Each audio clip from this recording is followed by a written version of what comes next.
What's up, everybody? You know what time it is. It's time to hate, hate, hate. We're back at it again with our Player Haters Ball Redraft Edition. Hope everyone's having a great weekend. We're joined by our boy Chev, but we're going to get to everything after this quick intro. Y'all know what it is. Fourth and Fantasy. Hey, yeah, yeah, yeah. Yeah, I don't follow no script. I make my own lane. Got a spreadsheet mind and a Redraft brain. Dynasty beats got that tape in my veins. While they drafting by names, I'm exposing their game. No cap. We study the craft like film room rats. Gyms in the fourth while they stuck in the past. It's levels to the dynasty. Keep or flex. From rookies to pros, we demanding respect. That's real. And I ain't never need clout for my clout to show. Just a mic I take and a team I grow. This ain't just picks, it's principle G. It's fourth and fantasy where you build your legacy. We 10 toes down, yeah, we stand on facts. We're 10 toes down and we stand on facts. Once again, hope everyone's weekend is going well. We are fourth in fantasy, your fantasy playbook to more championship wins. I am Honcho. All the way to my right is, Siriaco, call me Rocco. and we're joined by the Chev. What's good, big dog? I will only answer to my given name, which is now Meat Missile Mafia. Meat Missile. I don't know how to feel about that one. All right, Mr. Meat, how you feeling today, Mr.? Is it the first name, the last name? Do we do MMM? You can do 3M or Meat Missile Mafia. You can say the whole thing like a pimp named Slickback. Well, like the boxer goes by Triple G. I could go Triple M. We could do yeah. Or we could Triple do M. Meat or Mafia. Or you could just do the artist formerly known as the Hot Dog Slaughter. Hot Dog Slaughter. I mean, hey, Mike Rob, how you gonna hate when you already late? Hey, don't do that. First off, we wasn't late. We was just chopping it up a bit. Crispy, what's happening, player? We were supposed to start at 1:30. Nah, it's 2:30, 1:30, 2:30. We're not late at all. Y'all just fashionably early. It's okay though to be on it. I subscribe to God's time. Jamie says I took a short nap waiting for this to start. I mean, damn, it wasn't that long, was it? That's crazy. OG Fantasy was good. Chev got the fire emoji already in the house. And Omar, sup fellas? What's good, player? Hope everyone is having a great weekend and relaxing, enjoying time with the family, and not enjoying time for the family, just staying the fuck out the way. But we are going to hate. If y'all know about this series, y'all already know what we got coming in. If y'all remember what our takes from last year, we damn near hit it on the button. Like Joe Budden. Now we got some more spicy takes for y'all. I don't know how we're going to start this one off, but we're going to actually, before we get into the nitty gritty, Chev, before we get into the hate, what do you have to? Hey, Dr. Seuss and his bitch. What do you have to say to the people before we get started? Man, we're getting closer and closer to football being here, and I couldn't be more excited about it. I got tired. I'm so tired of just recycling the same things and talking about everything that we've been talking about all season. I've got American type of football happening, and I feel like fire in the face. I hear you. No, you sound. There we go. We're back. Can y'all hear me? Yeah, we're back. We're back. Yeah. Can you hear me now? Can you hear me? Yeah, we good now. Hear me now. Can you hear me now? That's from a movie. No, what movie is that from? It's a Verizon commercial. Okay. That's a nostalgia right there. But no, we're off with fucking blazing. We are very much close to the season. Preseason has already got it on the way with that Hall of Fame game, which gave us a little bit of some good football. You did, and then this following week coming up, we got games on Thursday, hella games on Thursday, hella games on Friday, and then a couple sprinkle games on Saturday to have some talk. Because I feel like at this point, if y'all agree with me, training camp news, training camp takes are kind of getting out of control. Kind of getting out of hand. Everybody is reviewing every single clip and making, putting their takes up into it. And I feel like at this point, we need to see some real football. We need to see some people hit each other at this point. I'm gonna be honest with you. Every day I wake up and I see more and more Parker Washington propaganda, and I I couldn't be more excited about it. I know, Huncho, Mhm. you're a Parker Washington truther yourself. That I am. That I am. Yes. So waking up every day and the timeline just being littered with Parker Washington propaganda, I'm having a hard time not having some real aggressive visions about it. I'm trying to honestly, y'all trying to come out the woodwork now. Don't try to get on the train after it already left the station, because we've been telling you what it was before the training camp happened in the beginning of the off season. But where were y'all at? Nah, BTJ, he's not gonna be on those 2 wide receiver sets. He ain't gonna be the nope. Yeah, all right. Liam Cohen's been telling you everything. That boy P. Watch been coming to the building. They said at 5:30 every day. Even Travis Hunter said they try to be like P. Wash. They just can't keep up with him. Man, stop playing with me. Yes. OG fantasy football. One of our new friends actually is in Jacksonville. I think he's a Jaguars fan. So, what do you think? You think it's Parker Washington season? Man, we If know you this. don't think it's Parker Washington season, you can just go right to wherever you were at. I'm not gonna say what I was gonna say because I don't know him like that. If it was somebody else, Anyway, Frank said, listening as I'm driving to the movies. You're probably going to go see Spider-Man, which I saw yesterday. Great movie. And watch where you're going, by the way. Yeah, listen, don't watch. Yeah, can't keep us liable. Don't know what the hell double zeros is, OG, but I'm a 100. That's 100. He said, I don't know. He said I don't know what double zeros are. 0-0 on that. Yeah. Oh shit, 100. That's the laugh for the day. Appreciate you, OG. But we're going to get into our player takes, and we're going to go by position, and we're going to start off with our quarterbacks. And it wouldn't be polite of us to not let our guests go first. Chev, who are you player hating on for redraft in 2026? I got to start this off with just some good old fashioned He-Man player hate for Jordan Love. Oh, now, damn. Oh. Now, there's just to me, there's just no upside here, and where he's going. If you took a quarterback late, if you took a quarterback early and you're looking to take a second quarterback as a bench stash in 2026, would you rather have Jordan Love or Baker Mayfield? Baker. Yeah. All right. Tyler Shuck, or Jordan Love. I'll abstain because I. No. You better not fucking abstain. Tyler Shuck for me. Okay. I mean, it's a whole different tier for me. So. Exactly. Like I'd go as far as to say Sam Darnold is going it. So Jordan Love's coming off the board in the 11th round in best ball and redraft so far per draft charts. I'm working on getting the ADP up over for the FFD redraft, but the Sam Darnold goes 5 rounds later in the 16th round. I would much rather have it's a similar bet, but we've got proven production and a concentrated target share. So. And he offers nothing with his legs. He had a 4 rushing touchdown season, 247 yards, 4 touchdowns like 3 years ago. And then it's been kind of nothing ever since. So this is troublesome for me because I can't create a path to him. Like maybe he gives you draft him a QB 19. Maybe if everything goes right, he finishes a QB 12.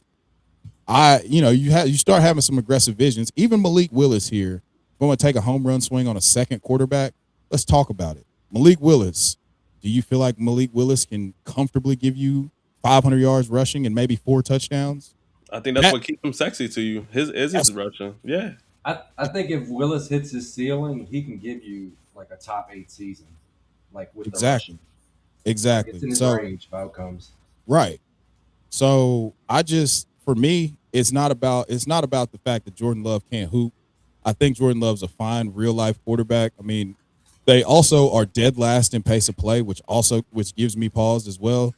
And I would rather all those players that we just talked about over Jordan Love. So I think personally, sorry, I'm getting old man like burps or something like that because I get reflux when I have to talk about Jordan Love and picking him for my fantasy teams. Buttermilk But bun. yeah, this is just a hot 2-pack of ass that I can't get behind, and I'm not gonna have any Jordan Love in redraft this year.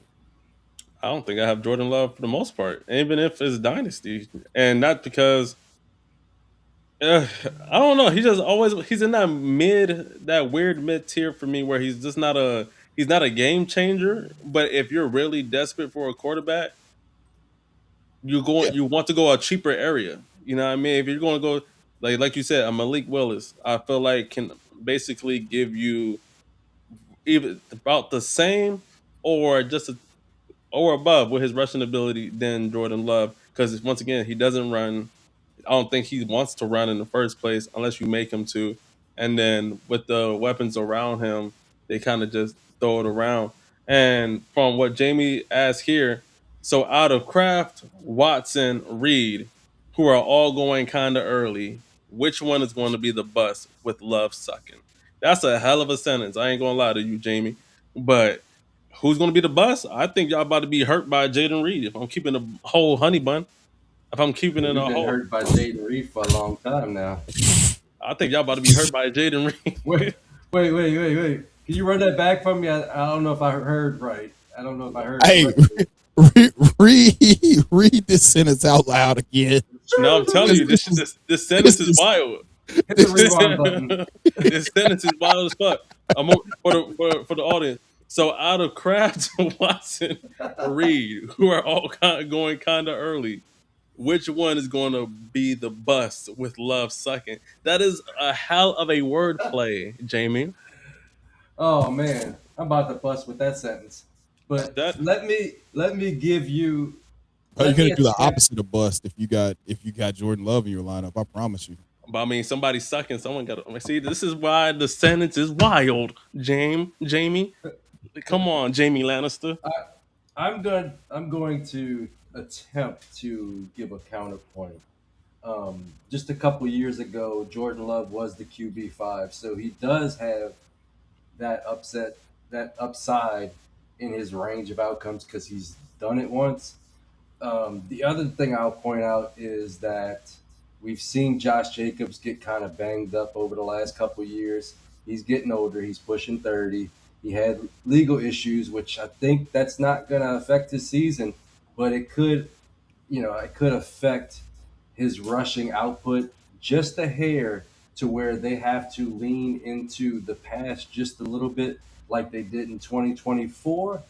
And he did run for 247 yards in 2024, so it's not much, but it's something. And he does have a really good set of weapons. As Huncho could attest to, he loves Matthew Golden.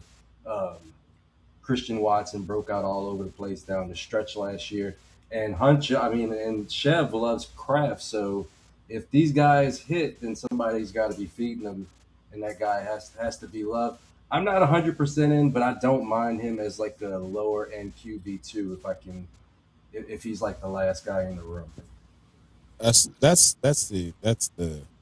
That's the ceiling case, and I'm cool with that. I'm just saying, in the range that he's going, I can't feel.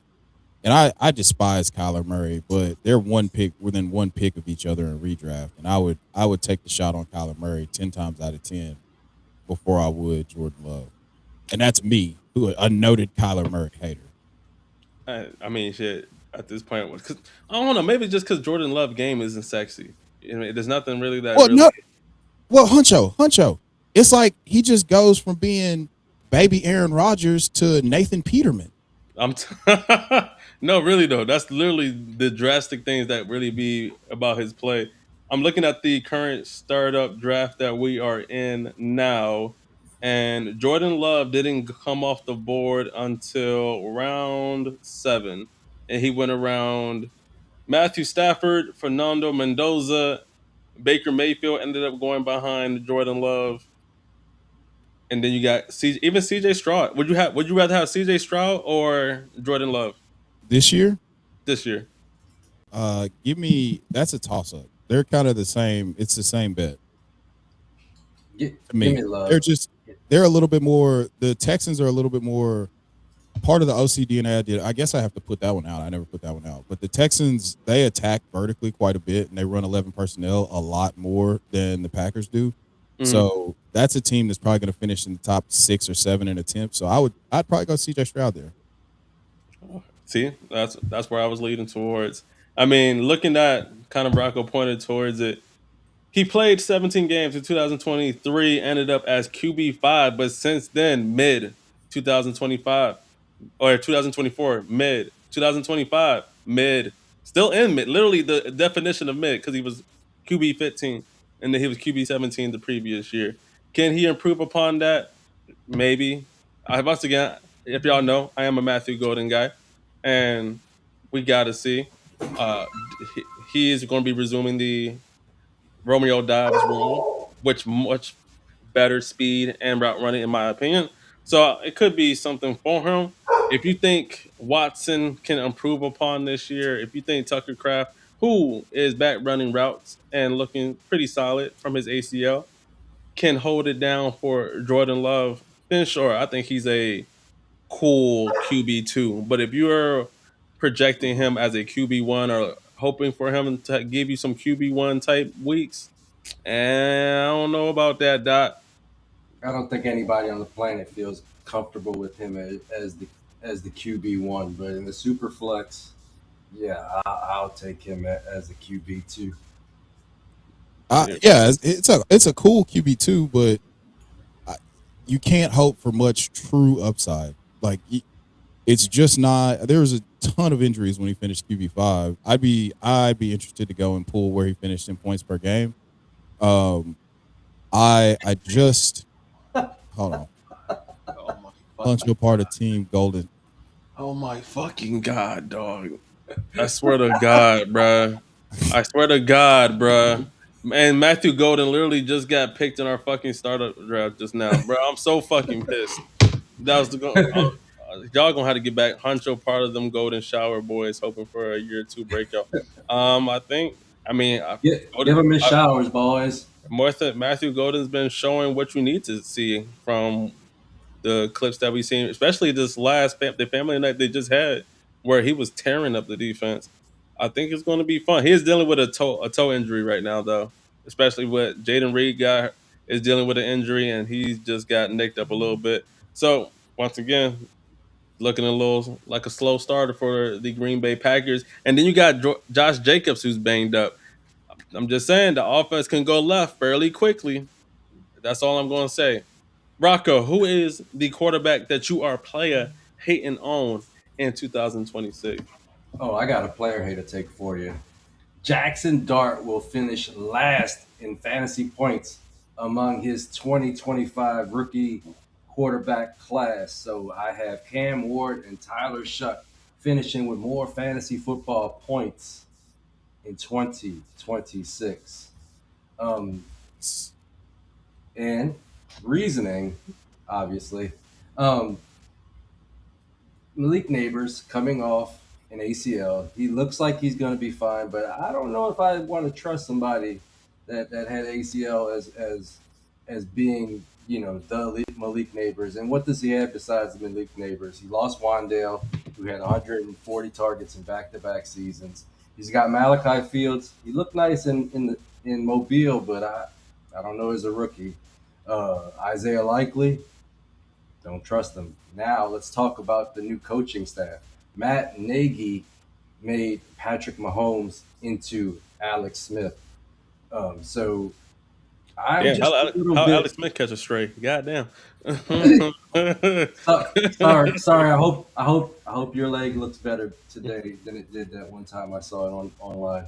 But also a lot of his production was tied to his running, and I just don't trust that he'll be able to do that with a vanilla offense, with a vanilla overrated, or not even overrated. I mean, the offensive environment is just terrible, in my opinion. So, all that being said, I'm going to go with Cam Ward and Tyler Shuck, who I think the arrows pointed all the way up. We got great offensive environments for them. We had a great influx of talent for those guys, while the environment went backwards for Jackson Dart. And I'm sure Chev can speak on the environment for the Giants better than I can. But I'm out at QB 11. Out. Actually, Chev, I have a question for you because I want to. We're fairly high on Malachi Fields, and he's looking like he could be potentially the wide receiver too. Malik Neighbors, and you tweeted out earlier today that the time to get the discount on Malik Neighbors ended today, with him likely looking like he's going to play in Week 1. Do you feel like Jackson Dart is somebody that is going a little earlier than he should at this point? Yes. And it has nothing to do with Jackson Dart or the environment because they've got all the things. So Jackson Dart last year was out there ethically hooping with, ethically hooping. I mean, for real, like he was out there. He was out there balling last year for fantasy.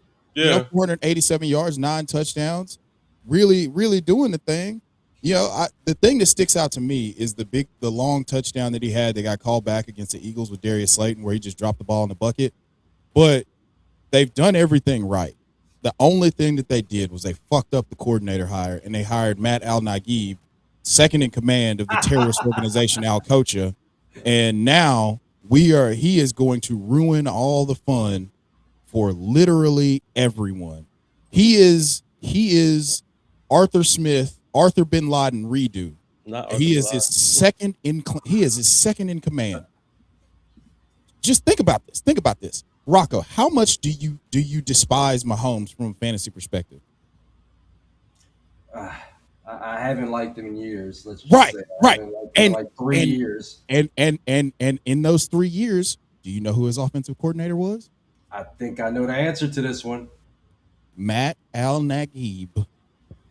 So Matt Al-Naguib goes from a generational prospect that he has, or a generational talent that he has lowered into just being a back-end quarterback one, throwing for 5,000 yards and 40 touchdowns and 50 touchdowns and all this fantasy goodness. He just ruins everybody. And then they took it a step further. They hired fucking Brian Callahan to be the quarterback's coach. And then they hired Greg Roman as a special assistant. Greg Roman hasn't schemed up a meaningful forward pass since flip phones were in. So it's not about Jackson Dart. It's not about the talent in New York. It's about Matt Nagy being one of the worst play callers on this side of Shane Steichen and Nathaniel Hackett, all members of the terrorist organization Al-Qaeda, and I can't get down with any of that. So Jackson Dart's going to be a fade for me. What could save him and get him back into the court, like the QB1 conversation where he finishes QB 10 to 12, is the fact that he's going to run a whole lot. But even that comes with its set of risks, because he, instead of like getting down like Lamar does or Kyler will, he'll just like lower his shoulder. Yeah. Which is fine when you're Josh Allen. I like when you're ballsy. Yeah, hey, play hard. Yeah. But it's real. It's like 16 trips to the medical tent later. This is not, nobody's gonna be having a fun time. So I'm with you 1,000% on Jackson Dart. No, with Jackson Dart and the overall just New York Giants offense or even coaches, I already knew they were on the wrong path. And not to say John Harbaugh is a bad coach, but I felt like, and maybe Brian Daboll left a bad taste in their mouth since he was an offensive coach, but I felt like they needed to go get another offensive coach to take mad advantage on the youthfulness of their offense. Jackson Dart, young. Scatterbo, young. Malik Neighbors, young. Isaiah Likely, still not the youngest, but still young, right? And then you go out to get a Malachi Fields. You do bring back Odell, so I actually am curious to see, and Darnell Mooney. So I'm actually curious to see how that wide receiver room does check out. But at face value, at current value, I don't really care for Jackson Dart. I don't, and I wouldn't even feel comfortable riding my season with him as my hopeful, right? You're really hoping for that rushing upside to hold him down. But I have heard him and Isaiah likely have had a good type of connection. So there are positives, but back to Matt Nagy, can't trust that man. I remember the time where he did so bad in Chicago. His kids were at the game and they were chanting Matt Nagy sucks, and he spoke about how that made him feel about like his children having to hear that. And all I had to say about that one is maybe do better at your job, Playboy. Hey, Maybe, don't maybe suck, and you don't won't suck. get told And Hey, that.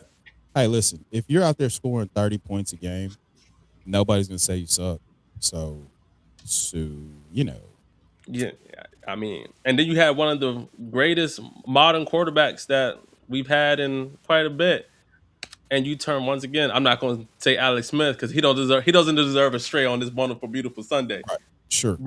But you know you turn that boy to goddamn Will Levis. There we go. We couldn't even go there. Ooh, oh wow, yeah.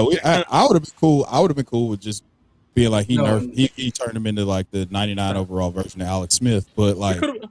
Oh, what's up? What's no. that old boy? Now you saying he's putting mayonnaise in his coffee. What's yeah, that one boy who won a Super He's eating Bowl bananas without peeling them. Come on, man. with the Baltimore He's not a Ravens? lunatic. oh, which one, Flacco or Trent or Dilfer.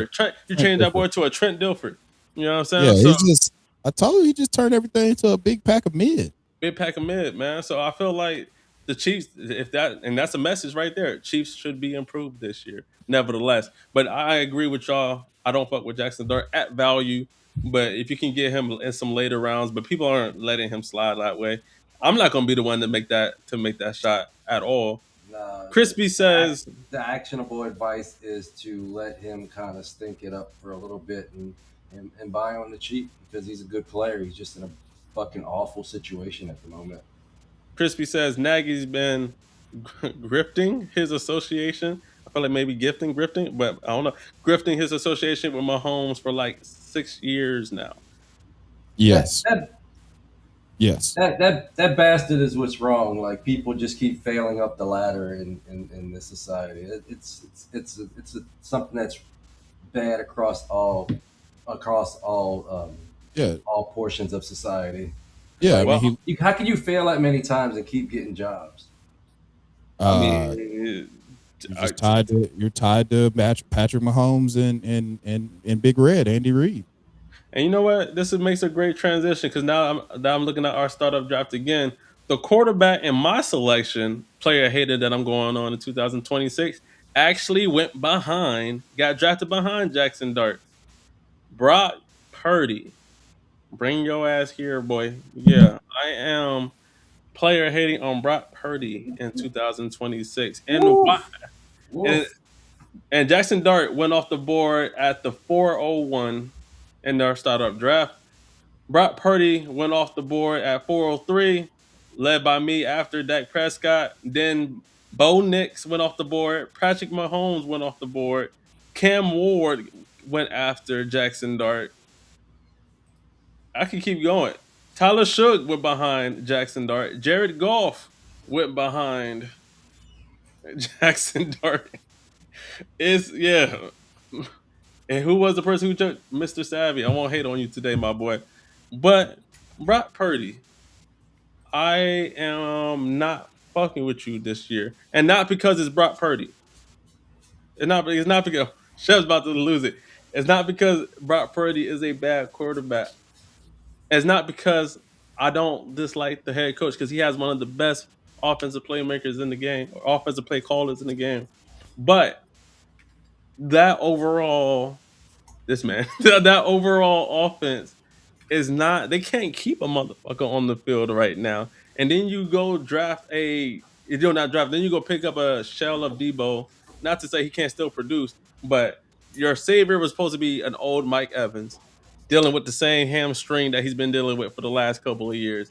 And then you're like, all right, bet Ricky Pearsall, he's our guy, out for the rest of the year. You sign Christian Kirk, banged up. You have a tight end that's coming back off of an Achilles injury. That substation has its own Twitter account. It is getting out of hand at this point. No, I do not want any type of Don't get me wrong, I love me some Stribling. Even he's dealing with a little knick-knack, patty-whack, give a dog a bone right now, bruh. So who is Brock Purdy supposed to throw the rock to? Himself? Who is he supposed to actually and get shit? CMC might see motherfucking 200 goddamn targets this year. How that motherfucking wide receiver from they might have to throw out Jordan Watkins. Jacob Cowing might get goddamn banged up. Who is not at this point healthy in that wide receiver room? Now hear me. At this point, he's going around QB 12, QB 14 ish. I seen him go as high as QB in the top 10 when before all the injuries were happening. Can't do it, brother. I'm not one. I can't do it. I feel like if you were a gambling man, then that would be like placing, going for that zero ball while playing blackjack. No, sorry, roulette. I'm thinking about Russian. So no, I can't. I'm not messing with no Brock Purdy this year. I do have him on like maybe 1-2 squads, but I'm not betting the field on it. I'm actually quite nervous. At this point, I would be even so inclined to go move a Brock Purdy in a second, and I would go get me a Tyler Shook. I would 100% go do that shit right now. Boy, you just pissing value away. Giving it. Obviously, I would get a player behind it. I'll get a player behind Purdy. I mean, I'll go get a player with Tyler Shook, but I'm not on the table. I'm not with Purdy right now. Once again, Mike Evans, 33 plus, Christian Kirk, Ricky Pearsall, Ricky out the way. Nah, can't do it. How y'all? And you talking about some motherfucking Tungus? It don't get the hell out my face. Not. Respectfully, OG, I fuck with you. Hey, OG, Tungus won me a lot of money, so you are correct. Tungus, 2 tight end sets. Omar says player hating on my Purdy. I don't know. I still feel like that's a wild sentence on itself as well. But Kyle J also broke his finger. Oh, I forgot about the fucking fullback. Kyle, I don't know how to say his last name. We're fading Kyle. We're fading Brock Purdy because of Kyle Juszczyk. No, I'm not fading him. I forgot about Kyle Juszczyk.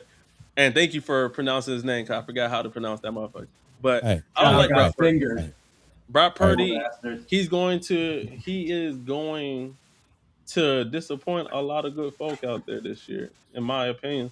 Okay. And if I'm looking at the history, he finished. Well, it wasn't his fault too, because he only played like 9 games last year. But finished quarterback 24. The year prior, still missed games. Finished quarterback 14.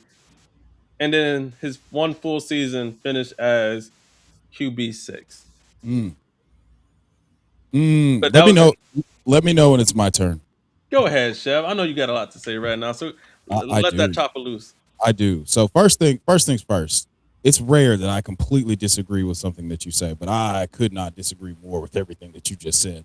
I just put in the ticket for Brock Purdy to lead the league in touchdown passes and at plus 2,000 to win MVP. So he definitely that. So me personally, I'm having a hard time keeping these motherfucking alligators down when I talk about Brock Purdy in the year of our Lord 2026. So you've got Mike Evans. They go get Mike Evans. They bring back Debo. Debo, hey, 6.5 yards after contact per reception last year. Even fat Debo. Now he's in the best shape of his life. He's back in there. He gets electrified by the substation. They bring in Deshaun Stribling with the 33rd overall pick, who's now, because Christian Kirk does have string cheese hamstrings, set to play a significant role. Yep. You know, he's 6'2", 210, 4.36, and they were extremely horned up about him. And you said 200 targets to Christian McCaffrey. Christian McCaffrey had 102 receptions, 900 yards, and 7 touchdowns last year. Even if it just stays at 100 targets for Christian McCaffrey, that's the only 2 players that maybe do more at the running back position, or maybe 3, because I love Devon Achane. But there's maybe 3 players that could do more with those targets than Christian McCaffrey. So we're talking about all these things. We're talking about all these things that they've done to place him in an ideal scenario. And if they just play football games, again, 5th in points per game last year behind Josh Allen, Drake May, Matthew Stafford, and Patrick Mahomes. 5th in points per game. That's ahead of Trevor Lawrence, Jalen Hurts, Caleb Williams. And I personally have been really bullish on this San Francisco offense just because I can't assume everybody's going to die. And even if they do, he's still going to ball out. Like that's the one thing that we can't take away from Brock Purdy is like whether it's good or it's bad, he's going to produce for fantasy. And we saw that. Hell, if you had Brock Purdy in week 16 last year, he probably got you to the championship. 5 touchdowns against the Colts. And this is the type of upside that we're talking about. It's not just like game manager Brock Purdy. I know a lot of people felt that way last year, but you gotta adjust the priors. Like he's not Mr. Irrelevant anymore. He's a franchise quarterback, and they've done everything that they could to upgrade the weapons. Once Kittle is full go, if Tonjes is out there, they're going to be one of the most elite units in the NFL. And now they just added an easy button, just like Matthew Stafford did last year for Devontae Adams with Mike Evans, the only other receiver that's even in the realm of Devontae Adams in terms of red zone receptions. So, well, I mean, Amon-Ra, but we're not talking about that. We're talking about old guys on their last leg that can go catch a bunch of touchdowns. So for me, I can't fade Brock Purdy, not even a little bit, because I think that he's going to come out and throw 35 to 40 touchdowns. Like I said, I placed a bet on him to lead the league in touchdowns and to win MVP. So that's where I am. And I can't, and I will not be moved. Thank you for your elite ball knowledge.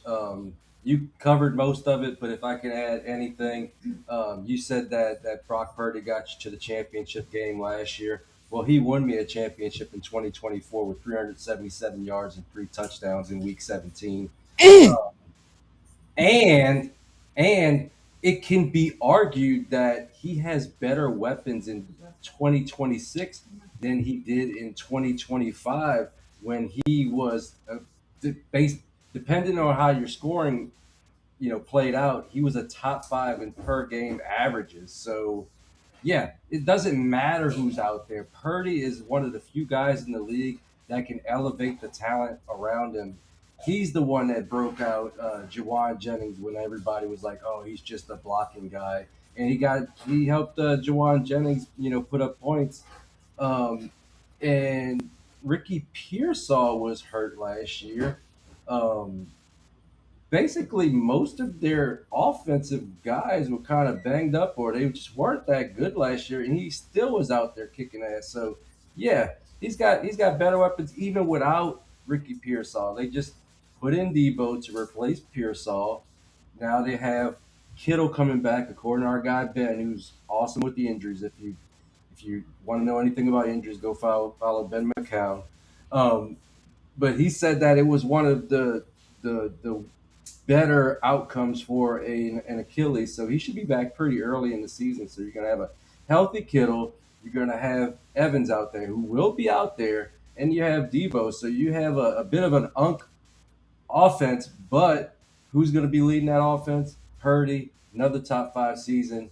And he could lead the league in a lot of statistical categories, as Chev just mentioned, because he is that damn good. He's not Mr. Irrelevant. He's a really good fucking quarterback. And if you think he's a system quarterback, watch maybe 5 minutes of highlights. You don't have to watch all the tape. Just watch about 5 minutes of highlights, and you tell me what is system about some of those highlights, because he's making that shit out of structure. He's doing all kind of crazy shit. What up, Fizz? Hope you're doing good, my G. Fizz, I hope you're doing better, my brother. And I'm going all with Fizz. I'm going all with Fizz here pretty soon. I got to look on my calendar to see when it is. But to y'all point, and I just want to know things out, right? And cool, he did in Week 16 beat up on the Colts defense, who wasn't good at that point. That's what you're supposed to do to teams that aren't good. I'm just saying though, they weren't good. And then he went to Chicago, whose defense wasn't that good. They led the league in turnovers, but they weren't that good in fact when against quarterbacks. Who's good? Who would be impressed? Go back and look at how let me pull up Brock Purdy's game log. Chicago is one of the hardest places to play at in the league down the stretch. Back. There's a reason why they haven't had a 4,000 yard passer. Go back last year and look at where the Chicago defense ranked against quarterbacks in fantasy. They were near the bottom. Tell us. Yeah. They were near the bottom. Okay. And then when he played actual defenses that are good against quarterbacks, Carolina, went for 193 yards, three interceptions. Cleveland, 168 passing yards. Seattle, who are mainly strapping everybody, so I won't hold that too much Okay. against them. Yeah. Okay. Yeah. I won't hold Seattle too much against them because they were just strapping shit. But 127 yards. Oh, but against Seattle, is this 277 yards and 2 touchdowns with another 17 yards rushing that I see? Oh. 127 passing. I'm just saying, man. Interessante. Okay. Oh, see, he also says, "See you Tuesday, Chev." Yeah. You see what's going on. You see what it is. So when he's bad, he's basically Bryce Young, is what you're saying. I mean, call it what you want to. I'm just saying, and with all that, everything that you just said, with all that, he still was 5th in points per game at the quarterback. He gonna do. Hey, listen, Purdy gonna do what, you know what I mean. If you were a gambling man, go bet on him. He just I literally. No. Yeah, you're right. But he's definitely not going to win MVP for sure. I give you that one. Hey, it took Matthew. Is that a futures? Is that an NFL futures? Yeah, it took Matthew Stafford 17 years to win an MVP. No, I ain't gonna listen. It might happen, but you know what I'm saying. I'm gonna do Lamar. I'm gonna have Lamar and Dak Prescott ahead of him. Yeah, I mean you could. Yeah, and those are way shorter odds than Brock Purdy. If I can win. Okay, you was going for okay. Yeah, if I could take 20 and turn it into $500 to put on Brock Purdy to win MVP. I ain't mad at you. Yeah. Why wouldn't I do that? I don't mind. It's not the reason the odds are long is because it's a dark horse bet, but it looks crazy until it happens. I'm here to hear Chev preach about Hurst. We're gonna get there, player. We're gonna get there. Not this episode, Michael. We can text about it, and after this, I'm going to the prayer chamber to pray about Ted Hurst being a true X receiver, and muting my mentions because people just get weird about Ted Hurst for some reason. I'm like, bro, I cannot. We damn near went 40 minutes on a QB spot. Love it though. Let's all right, y'all ready for this 3-hour show? Let's do the running backs, and I'll let you go first, Rocco, on who you are player hating on. All right. So my take is that Kenneth Gainwell is going to outscore Bucky Irving in fantasy football in 2026. Everybody wants rookie Bucky, 5.4 yards a carry, explosive plays, missed forced tackles everywhere. But we want to easily forget what happened last year. 3.4 yards a carry, 1 touchdown, 7 games missed, offseason shoulder surgery and shoulder injury scared the shit out of me. Just look at what happened to Aaron Jones' career once he started dealing with those shoulder injuries. On the other hand, Kenneth Gainwell had a career season, 1,000 yards from scrimmage, 73 catches, 8 touchdowns. Tampa Bay went out and paid him to come into that backfield. So Gainwell doesn't have to be, a high carry guy. Give him most of the passing work, 2-minute work, maybe 10 carries a game. And I think that he is going to outscore Bucky Irving in 2026.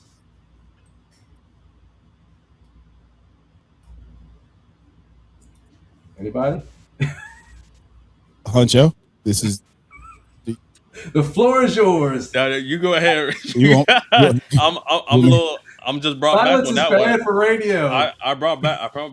I'm just brought back on that one. Mr. Gainwell, who damn near has played almost every game in his career, and took basically up until last year, where Steelers didn't know what the fuck to do with their running back room. So they were just. Also, I would like to note, guys, that noted terrorist Arthur bin Laden was the offensive coordinator there. So Bin Laden at this point. Yeah. Bin Laden. So there's not a lot of sensible things that happened with that offense last year. So giving 100+ targets to Kenneth Gainwell we might have just seen his ceiling outcome. Whereas with Bucky can do all the things that Kenneth Gainwell can do, and times 3. Yeah, and you're hoping for a Rachaad White style outcome with Kenneth Gainwell, and we just saw Bucky send Rachaad White to the shadow realm in terms of production and per touch efficiency. Now you have Zach Robinson coming in as the offensive coordinator who throws the ball to the running back at a high rate. They also run a lot of outside zone. Bucky's never been great at outside zone. So it'll be interesting to see. But Kenneth Gainwell is like 4.2 yards a carry against outside zone. An outside zone. So there's no definitive answer here. I think that Bucky's a better runner and he's more dynamic with the ball in his hands than Kenneth Gainwell. That's no shot to Kenneth Gainwell. He's a Memphis guy. I love all my Memphis guys, but if Bucky is healthy, he is the most mispriced asset in all of fantasy football. Full stop, no equivocations. I have no issues with drafting Bucky Irving. He's at RB23 right now. If he plays, not even if he plays 17, if he plays 15 games, he is going to finish higher than RB22 or 23. So yeah, I gotta push back on this one just a touch, just for a second, just to see how it feels. I don't think Gainwell is better than Rashard White. If we're keeping a whole buck, if we're keeping a whole honey bun and 4 crackers, man, Rashad White moves like he's a Minecraft character. Man. He's I don't even if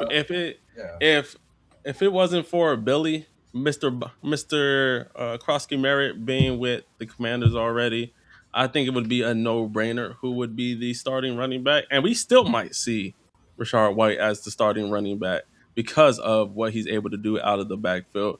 And I think there's levels to it, and not going to discount what Gainwell can do outside in the passing game, but I think that's it's a little projecting a little bit, and he doesn't have the terrorists to throw him into the limelight anymore. But I will say, if Bucky goes down, then for sure Gainwell is going to see some touches. But I think he also gets jumped by Sean Tucker. If Bucky does go down, he'll be the main runner, and then you'll get some sprinkles of Gainwell as the pass catcher in there for sure. Yeah, I'm a Tucker guy, but I don't see him.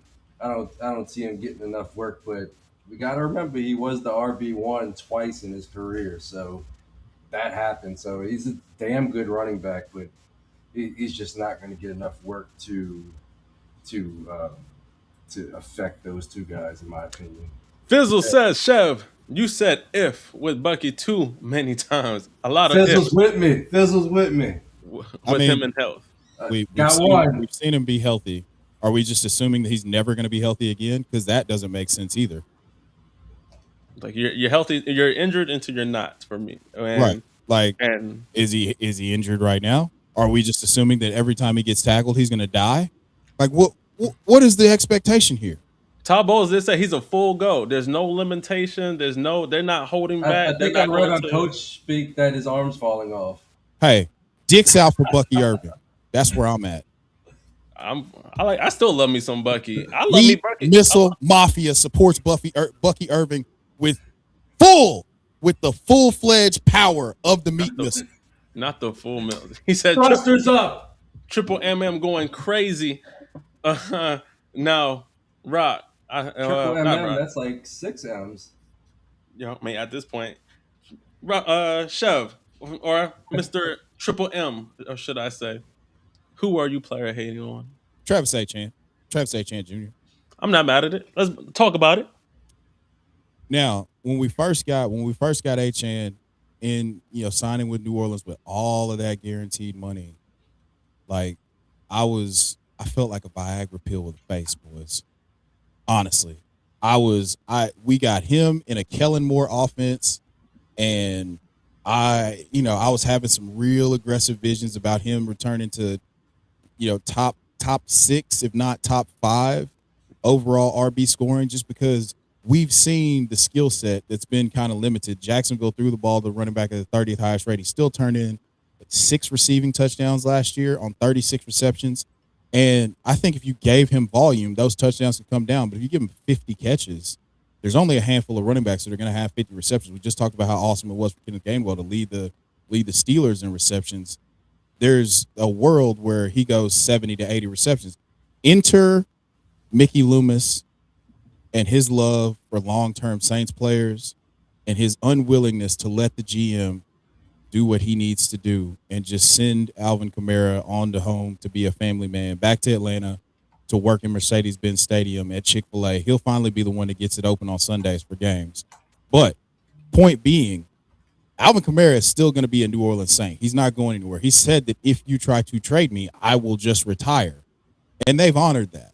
Yeah. So his skill set as a pass catcher, even if you think he's a little bit, even if you think that he is no longer what he was 6 touchdown Christmas Day Alvin Kamara, he's still one of the best pass catching running backs in the game. So that hampers him.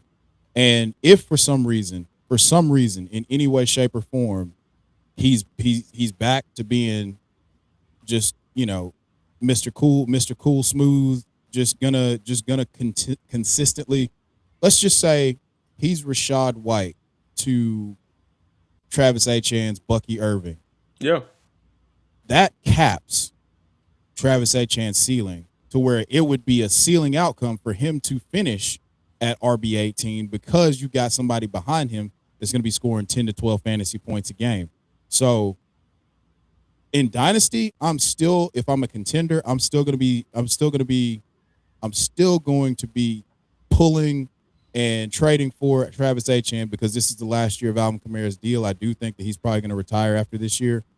But for redraft, yeah, I can't do it. Our RB18 for RB18 or worse finish is not where I want to be fantasy wise. So I got to temper my expectations a little bit in terms of what I want from Travis Etienne. Now, all that goes to hell in a handbasket if something happens to Alvin Kamara and you just get 75% of the snaps for Travis Etienne. Then he's got top 3 running back ceiling. So I didn't want to be here because I'm not gonna lie, I started breakdancing in the middle of an Arby's when I found out that he signed with the Saints, because that's the environment that you want for a fantasy running back. You got the quarterback, you got the play caller, you got the offensive line, you rebuilt with Kelvin Banks and all.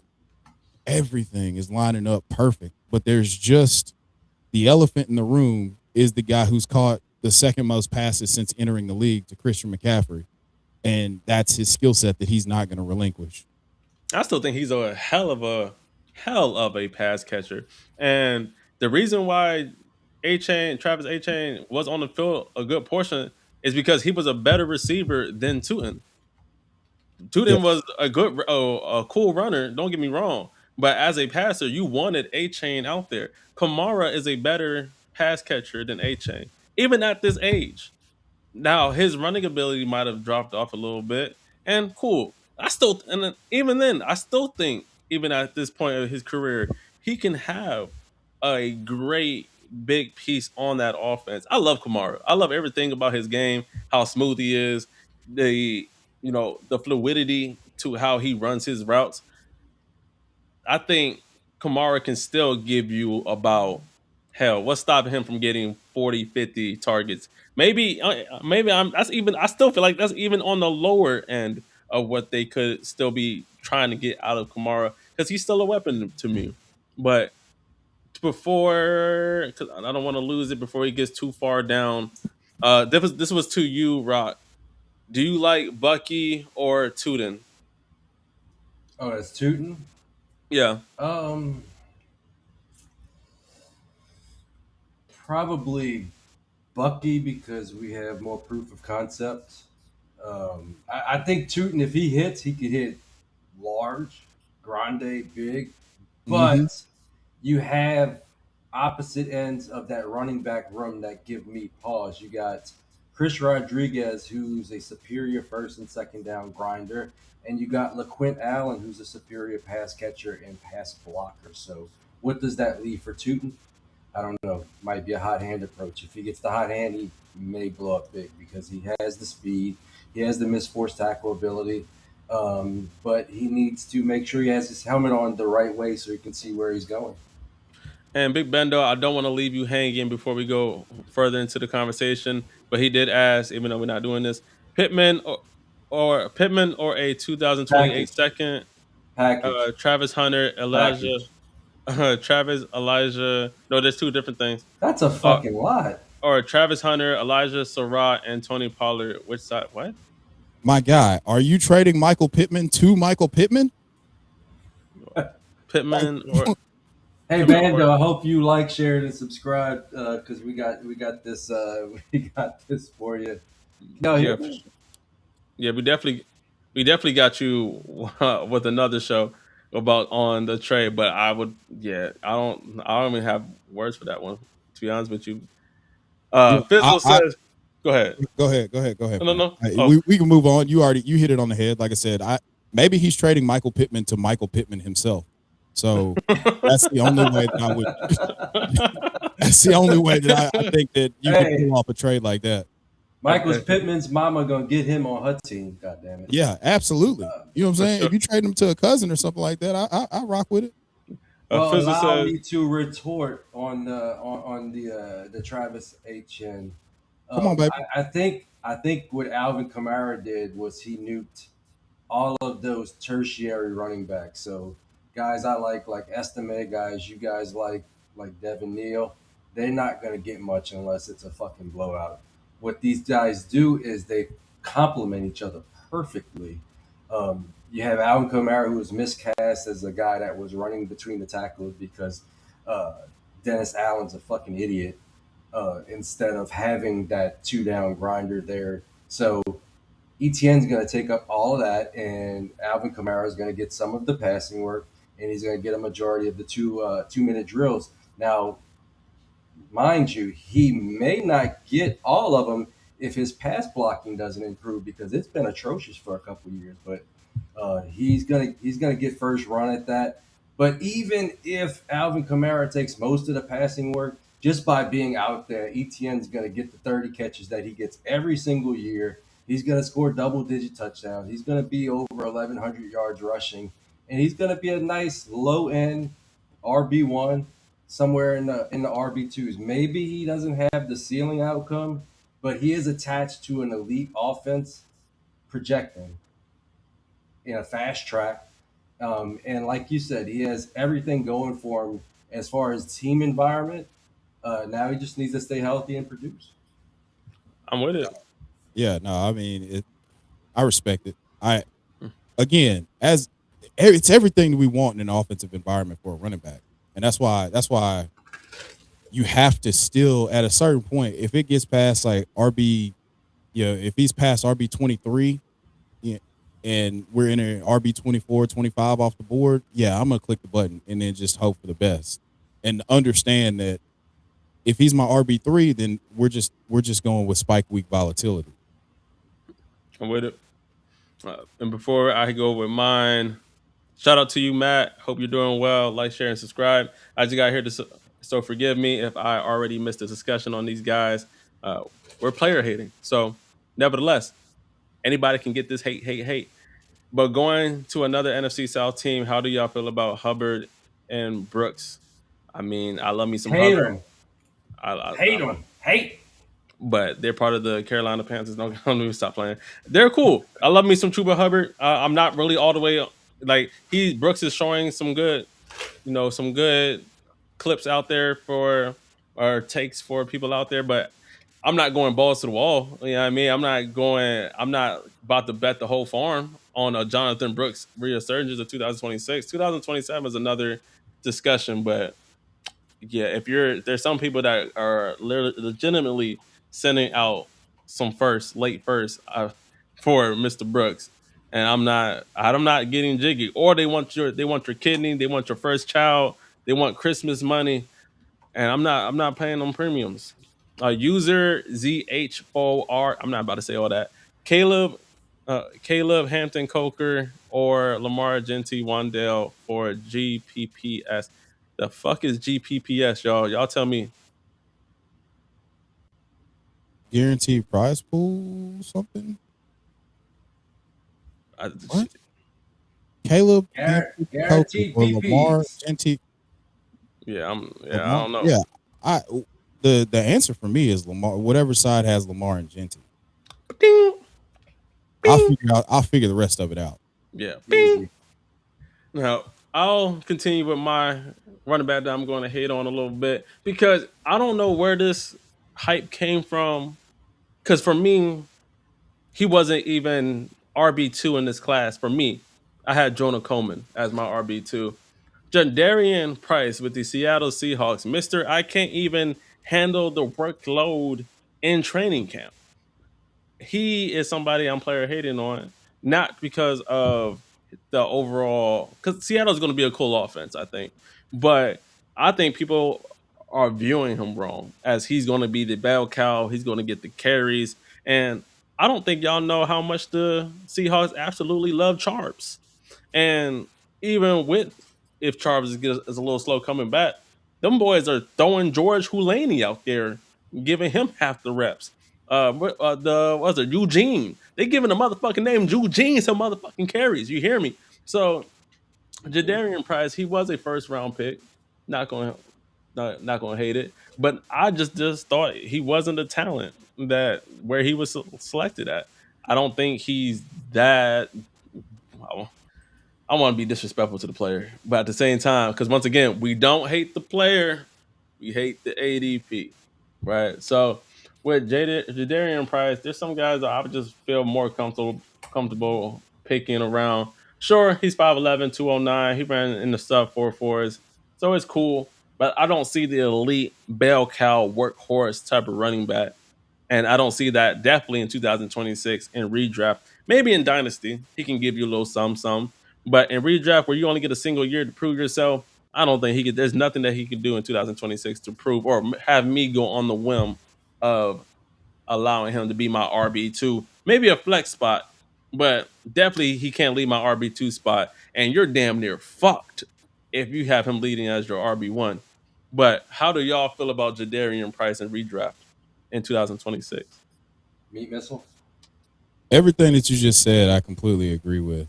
I I haven't been able to. I mean, the steam on him has just gotten a little bit out of control, in my opinion. And if it hits, it's going to be huge. But also, we just saw this backfield. I know that they did change offensive coordinators to the run game and tight ends coordinator, former San Francisco tight ends coach Brian Fleury. So we think that they might feature Jadarian Price, but also this was a team that went to the Super Bowl using a committee approach. So they have proof of concept.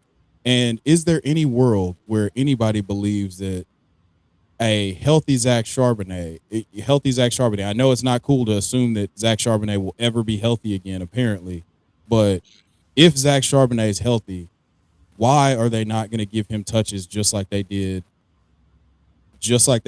with, with Kenneth Walker last year? There's no world where Jadarian Price is a better football player than Kenneth Walker right now today. And 100%.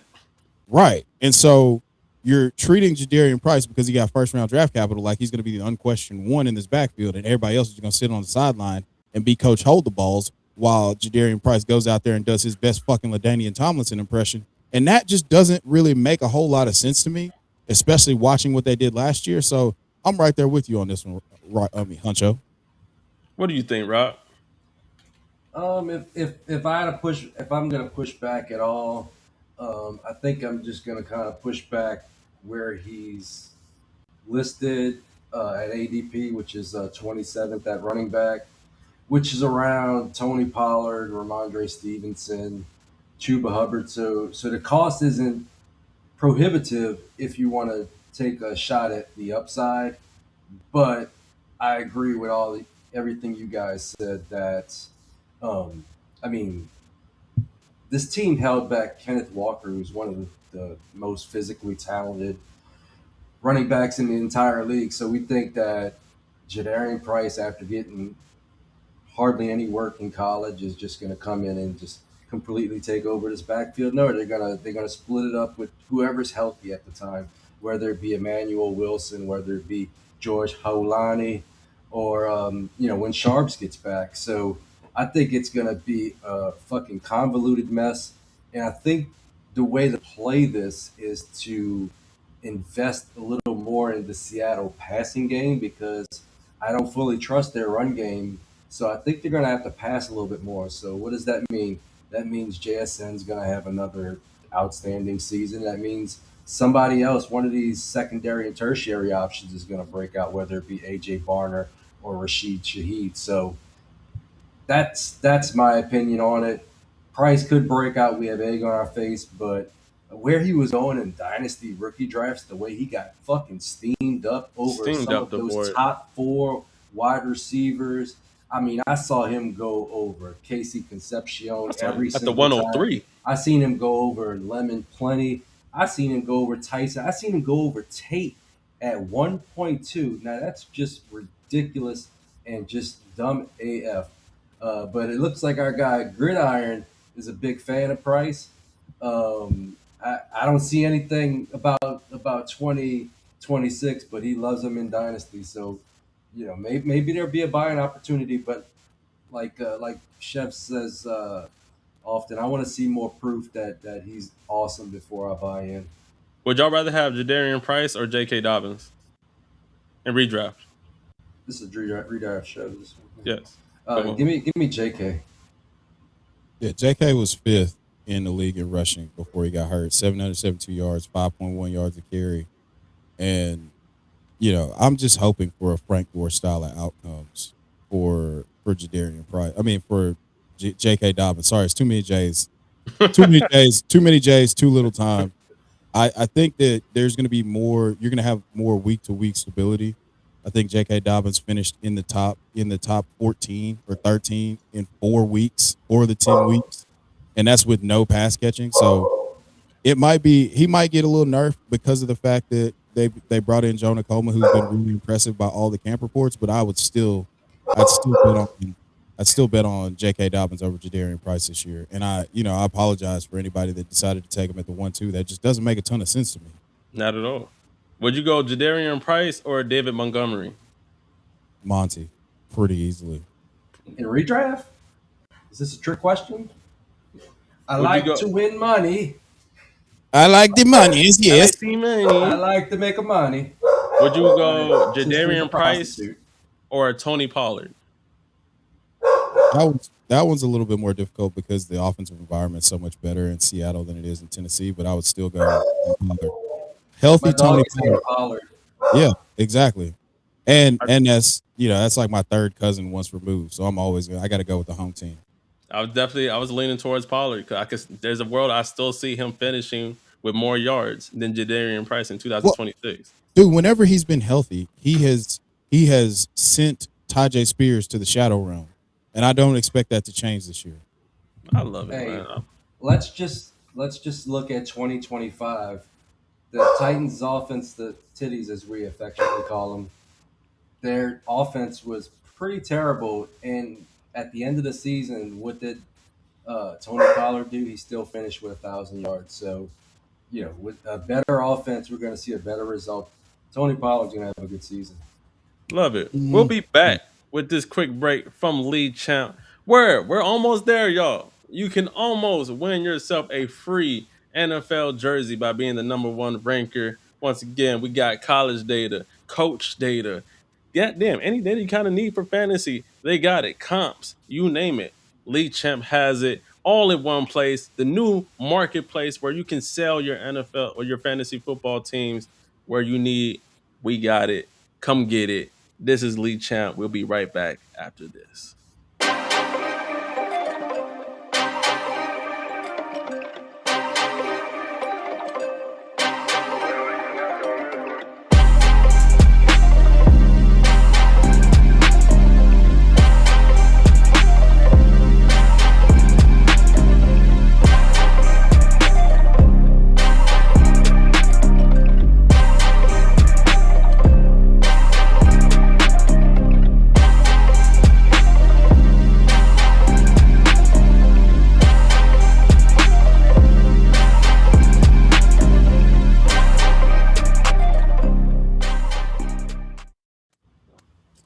Oh, man, that shit. Oh, I'm always been on the side, so let's get Chev back in the middle.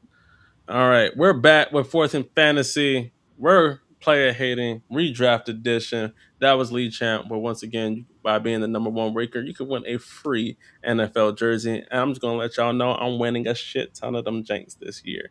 Just want to get out of the way. I hope you Hey, catch up to me and Rocco. That's all I can say. hey, I'm glad you're trying to make a difference this year. Hey, listen, I'm the, I'm literally the worst one to say that to because I won two while somebody didn't win anything. But nevertheless, I like the troll. Hey, I hey, like the hey, hey! dig. Nobody's upset at you, brother. Hey, we can I all. think Hey, it's not I think about the wins and the losses. It's I'll about the take the. friends that you made along the way. Okay. Hey man, I listen, just want to I feels win it. one Tyler Shuck jersey, and y'all can have the rest. Love it. Anyways, back to it.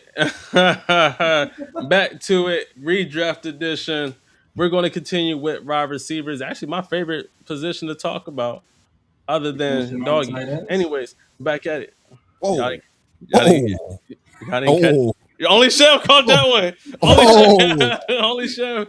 Only Chev caught it. This audience Uh, wants us to but all right. finish on the tight ends. No. Oh. Whoa. Okay. That.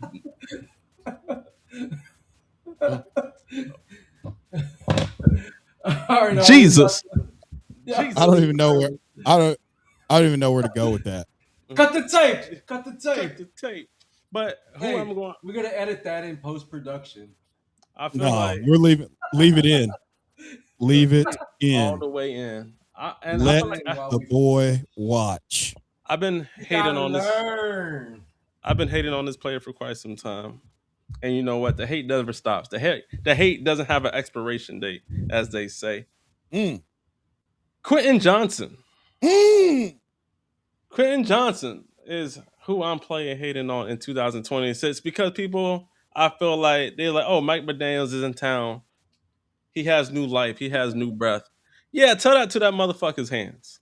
Tell it to him catching the ball, which is still not happening, by the way. Still dropping that shit like he was a goddamn Gilly in that one music video. Nevertheless, Like it's hot. I do not like Quentin Johnson, especially where people believe he's going to have a breakout year. If you're talking about a boom or bust prospect or player, he's the boom or bust player that people call JMO, that people think JMO isn't.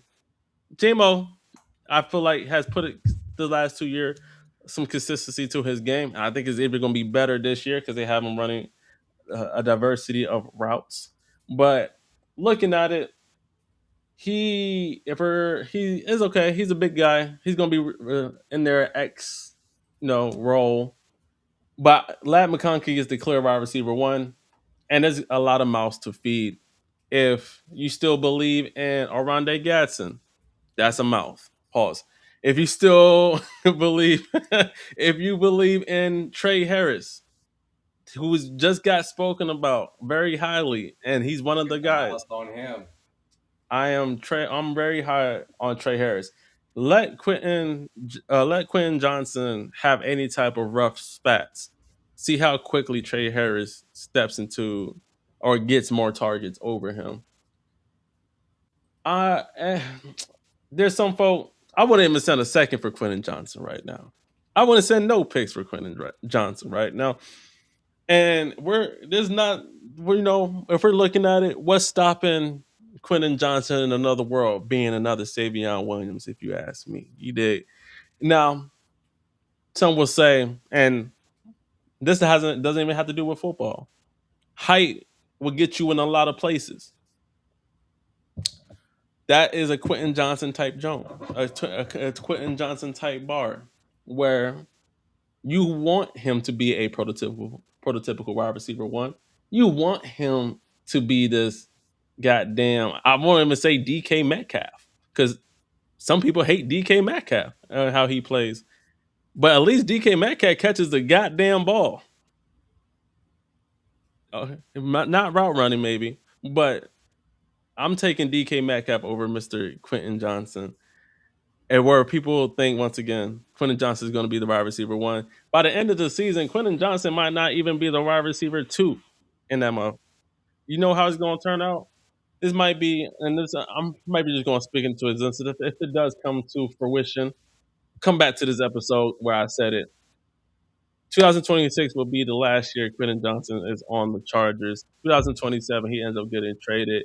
Trey Harris becomes the new Quentin Johnson. Lad McConkey stays in the same role as the wide receiver 1, and Brennan Thompson becomes the wide receiver 3 for that Chargers offense. And I like me some Brennan Thompson.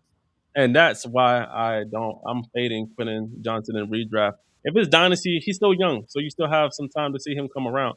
But redraft, and I'm good, man. I think some other pieces where they're going to lean on some other guys. We even seen Kenan Mitchell get some plays out the backfield.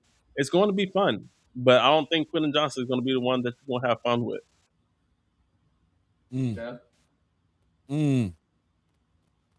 Hit me with your best shot. This is the second time that we've disagreed. Fire away. Go ahead, Chev. Now, you have to. What we got to do is we gotta stop assuming that Quentin Johnson's ever going to catch footballs that he has to track over the shoulders. And what he actually can do is catch the ball on crossers and drags and smokes and do all that. The Mike McDaniel offense was 4th and 5th at the peak of its powers with, when they had Tua and Jalen Waddle rolling, and then they kind of evolved the last couple of years to feature the tight ends a little bit more. But that's the skill set fit. It's not him being a big downfield threat. Like, he has dreads and he's a dark-skinned dude, so people automatically assume he's Mike Williams. He's not Mike Williams. He definitely isn't that. Yeah. Yeah. He's not a contested catch guy. He's a guy. He's a tall guy that plays like a small guy, and he's electric with the ball in his hands. So I think that they're going to be able to utilize his ability with the ball in his hands quite a bit more this year. And he's cheap enough to where you could have him as a boom or bust pick. If you go back over the last 2 years, there's only 5 receivers that have caught 8 or more touchdowns in back-to-back seasons, and the rest of that list is really, really aggressive. It's Jamar Chase, it's Devontae Adams, it's Amon-Ra, and I said Jamar Chase, Adams, Amon-Ra, and one other person. I can't remember who it was, but I mean, just that company alone lets you know that he's been putting the ball in the paint in an elite level. He was 4th or 5th in fantasy points per game through the first 5 weeks of the season last year. So, and that's with Greg Roman, who doesn't really understand how to scheme up anything in terms of the passing game. So I think that he's one of the cheapest. He's one of the cheapest wide receiver. He's priced as a wide receiver 3 in Dynasty pretty much. And I think that he has weekly spike. I mean, he definitely has weekly spike week upside. If you listen to the fantasy footballers at all, one of them, they're basically the gold standard of fantasy, punditry. They were saying that they would trade him once Joe Burrow got hurt.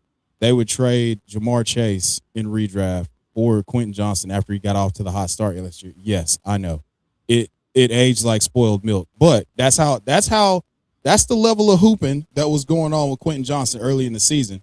And then once Joe Alt got hurt, this whole offense took a major step backwards. So this is better. To me, this is the best situation that he's ever been in to thrive. And I think that they exercise this 5th-year option. Do they get a deal done with him? Maybe, maybe not. But they have him under contract control for another 2 years. So we could see him play his way into a bag or play his way onto another team. But this is the best environment that it's ever been for him. And he's cheap enough to where I don't have to break the bank. And if he hits, I can trade him for something aggressive.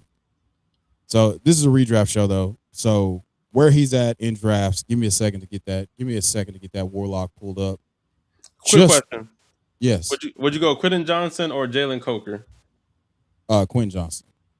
Quentin Johnson, Michael Pittman. Quentin Johnson. Quentin Johnson or a healthy Mike Evans? Mike Evans. Okay. Josh Downs or Quentin Johnson? Quentin Johnson. Both. Never. Quentin Johnson or Mekhi Lemon? Quentin Johnson. I don't think that's a hard one. Mekhi Lemon's off Mekhi. Yeah, right now, redraft, he's going off the board one pick after Michael Pittman at 901. So the 9th round, like you can get Quentin Johnson. I like the upside there. Quentin Johnson. No, I can't even say that one because nobody likes DK at this point. Christian Watson. Oh, I would go DK. Okay, And I you would go take DK. Christian Watson. Yes. Okay. Yeah. Okay. All right. Wandale Robinson or Quentin Johnson? Quinn Johnson. Easy. Okay. I mean, in PPR, it's possible, but I mean, the path to success for Wandale has been 140 targets. And if you think he's going to get 140 targets this year, I got some moon rocks to sell you that I got out of the bottom of the Atlantic Ocean. Are you gonna be mad at it? Chris Godwin or Quentin Johnson? Toss up. I go Quinn. I go Chris Godwin. All right. I could kind of see where you ranging in there. How about you, Like, Rock? go ahead. What's Go ahead. that? Go ahead. Rock. What's the question? How do you feel Johnson about or Quentin? or Chris Godwin? How do you feel about Quentin Johnson in 2026? He's an enigma. He's really hard to kind of figure out because he's had some of the worst. What's that show on ESPN? Come on, man! Come on, Those man. drops are Yeah. what everybody remembers. That's what's sticky in everybody's brain is those drops. But like like Chev said just a little bit ago, he was you know, kicking ass to start the season. Then he got hurt, and then he kind of fell out of the rotation and never really caught up again. But he's had 8 touchdowns the last 2 years, and it's possible that even when the Chargers go heavy, we had this kind of conversation about them, adding all of these tight ends. Even when they go heavy, he is a very real possibility that he'll be the one wide receiver on the field in those sets. So he's going to get the PT. He's got the quarterback. He's got the best offensive environment system, offensive coordinator that he's had, in his entire career. So, if he's gonna give us that 4th year breakout, this is his opportunity to do so. And he's a good bet if you're trying to invest in that Chargers offense, but you don't want to pay up for a Lad McConkey. Get you a couple QJs, and it could pay off. It could be shit, but it could pay off. And if it hits, it could hit hard. I got my notes. I got my notes now. So through the first 4 weeks of the season last year, 9th in air yards, 11th in targets, 8 targets a game, 75 yards a game. He was tied with JSN in yards after the catch. And he was 8th and tied with JSN and Ricky Pearsall in deep targets. Lined up out wide 80% of the time. And I think he was 9th in fantasy points per game through the first month of the season at 17 and a half. Now, obviously that's going to come down because we don't think that he's going to outscore Lad, but he was outscoring Lad. That's where we were at. That's where we were at from a hooping perspective. So, like, you go from Greg Roman to Mike McDaniel, and you've seen Mike McDaniel get all horned up in his downstairs mix-up about what Quentin Johnson offers their offense. So, I love Brendan Thompson, Puncho. Yeah, for So sure. when you threw that out there, I was like, man, I kind of want to agree, but I can't. I gotta have take integrity, and I can't let my love for Brendan Thompson and how fucking fast that motherfucker is destroy what the platform that I've built to talk about where I think Quentin Johnston is headed this year. And we all know that once Joe Alt got hurt, it kind of ruined everything, and that coincided with him missing a little bit of time. Because because he did have like a foot or an ankle or a hamstring. I can't remember what it was. So yeah, that's just kind of where I land. I don't want it to be that way, but yeah, I think that he's cheap enough, and I want as many pictures. That's another guy that I'm going to hang up as soon as we finish and go put a MVP bet in passing yards and passing touchdowns on Justin Herbert, because that's another really, really good bet that I feel like the odds aren't adjusted to properly. Yeah, I'm right there with you on that one. I just knew that I threw Chev off the scent by throwing Brendan Thompson in there. Hey, man. You short circuited a little bit. I had to hit the windows. I had to hit the window to control alt delete and restart. Because I was like, yeah, Brendan Thompson. That's right. Yeah. That's right. But I could see a future there. And as Maddie said or suggested too, they also lost Rashawn Slater. They lost both of their tackles. So yeah, I'm not gonna hate on that one. Chev, Chev who you or got? I don't know what to call you, Chev, Triple M. Triple M, who do you have? Oh, this one hurts my heart because this is a guy that this was last year's Quentin Johnston for me. Alec Pierce. Oh, yeah, he was gonna be. He was about to. I was about to throw his ass on the list. So let's talk about it because Well, I'm let's with throw him you. in a backwood. I'm with Yeah, you. yeah. So he goes out, he gets the free agent money. The church's money. They give him the back up the Brinks truck to the pulpit and pay Alec Pierce, and we haven't seen him on an American tackle football field since. Since then, So I've started to have some real aggressive visions about what Tyler Warren's target share is going to look like in 2026, and nothing that I've seen dissuades me from that. I think with Alec Pierce, you had basically a career high in targets last year. I believe he had 84 targets, went over 1,000 yards. We're all predicting, because they gave him the bag, for that number to go up to 110 or 120, or him to be the focal point of the offense. I don't think he's going to be the focal point of the offense no matter what. He's cheap enough to where you don't have to pay for it. You don't have to necessarily make a bet that happens. But if he's still just Alec Pierce that gives you 1,006 on around 50 receptions, you're not going to be happy on a week in, week out basis trying to figure out which week to start him, because 47 receptions over the course of 17 games is less than 3 receptions a game. And if you want to be a little bit more responsible with your lineup, that's a great flex that you can throw in your lineup. But also, like, you're going to take some 2.7s and 3.8s and 5.4s and numbers. to go along with the 18s and the 22s that he gives you when he goes 3 for 110 and a touchdown. So Alec Pierce, to me, scares the living shit out of me. Now, he still hasn't practiced at all during training camp, and it just leads me to believe that Tyler Warren could give us Brock Bowers or Trey McBride style numbers if there's no real update, or we don't get the change in role that we anticipate from Alec Pierce. Right.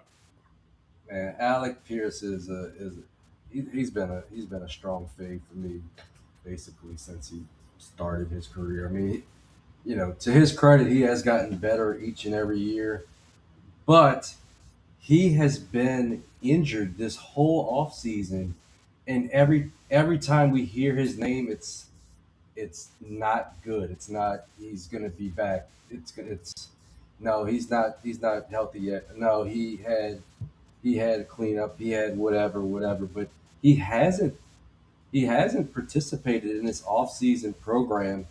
And let's also look at that offensive environment. We're putting a lot of stock for Danny Dimes to continue his career resurgence the season he had last year, coming off of an Achilles injury. So he's going to come off Achilles injury and go out there and repeat exactly what he did last year without the movement ability that he had last year, with losing some of those weapons, Alec Pierce, Michael Pittman.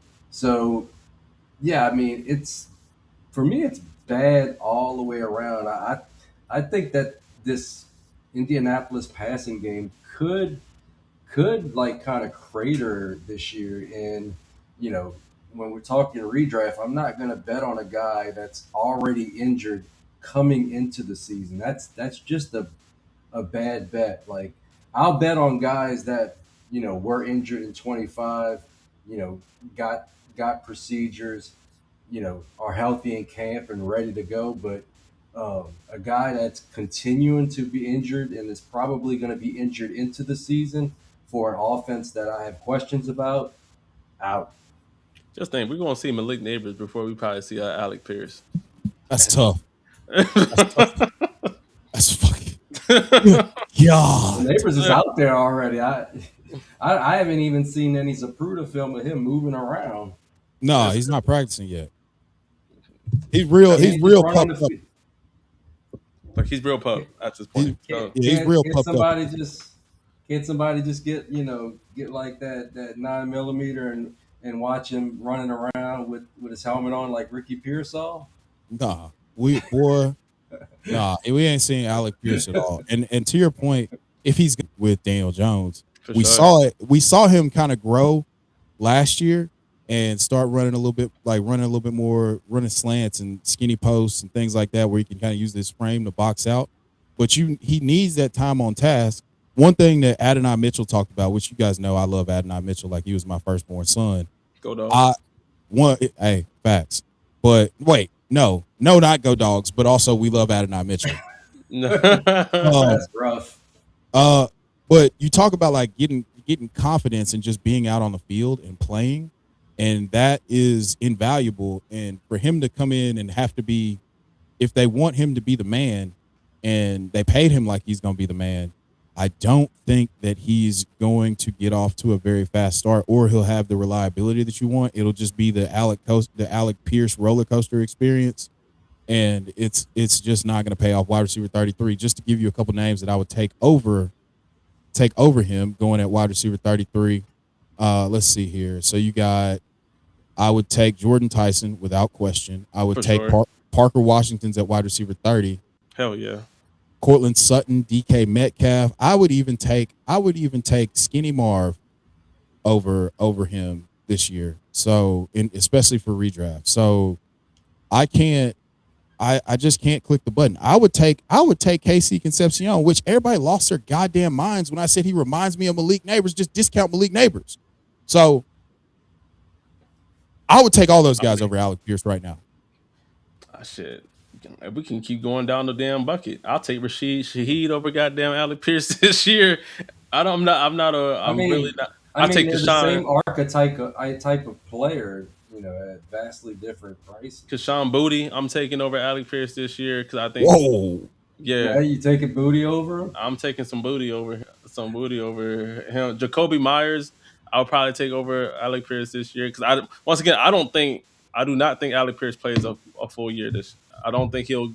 And when he gets in there, he's going to be rusty than a 1940 Chevy. You feel me? So I'm not. Hey, first of all, Chevys don't rust unless you don't treat them right. Right, a beautiful. I mean, shit. You're right. You got to throw a little bit of oil on that mouth.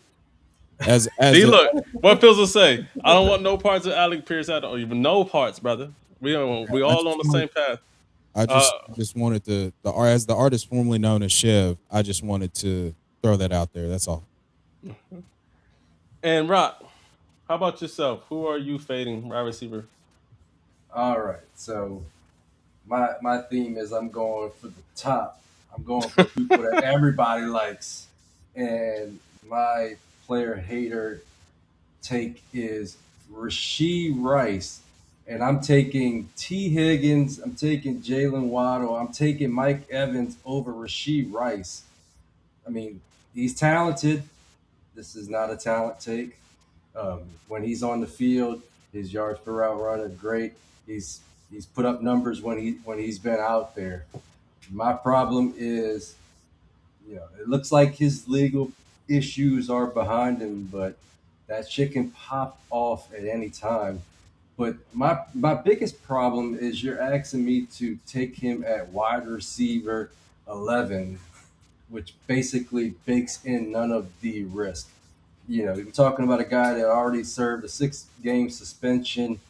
He violated in the offseason, spent 3 days in jail, and that was fucked up. How y'all tested that knee out when he got out, chasing that man out of prison with the cameras. That was some bullshit, TMZ. That was fucked up. I damn near did the same thing when I got released. Missed off-season work, and was rehabbing the knee. If he plays 17 games, he's probably a smash. But that wide receiver 11, that's assuming everything goes perfectly. Like I said, I'll take a bunch of guys, that he's before. Like you got guys like T. Higgins, who's like, wide receiver I don't know 18. I want to say that's a tough one. Get out of here. I might go Rashee on that one. Give it a buck. I mean, Carnell Tate or Rashee Rice? Rashee Rice. Luther Burden or Rashee Rice? Rasheed Rice. Brother, Eight- guys, regardless of how you feel about Rasheed Rice and whatever your takes are about his off the field life, like he's gonna score 18 fantasy points a game. That's where he's been. The season that he got hurt, that's where he was the back half of his rookie year. He was on pace for more receptions than Puka Nakua's rookie year. Like, and then he came out and then they just featured him. And then last year they did the same thing. And outside of jail, like in the rehab, which I mean, I understand that. But over the course of there's only like 4 receivers that average 18 fantasy points a game over the course of a season. So in Dynasty, yes, sell, please, because you can't trust him.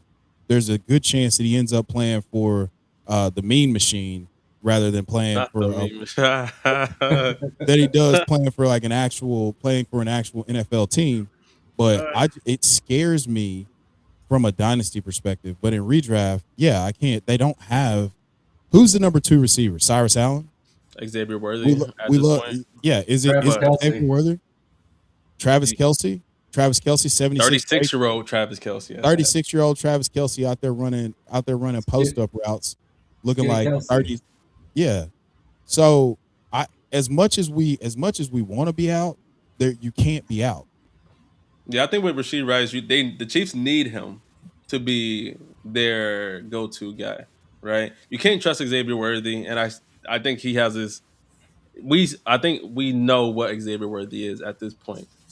And then I love Cyrus Allen as much as the next motherfucker, but at the same time, it's Rasheed Rice.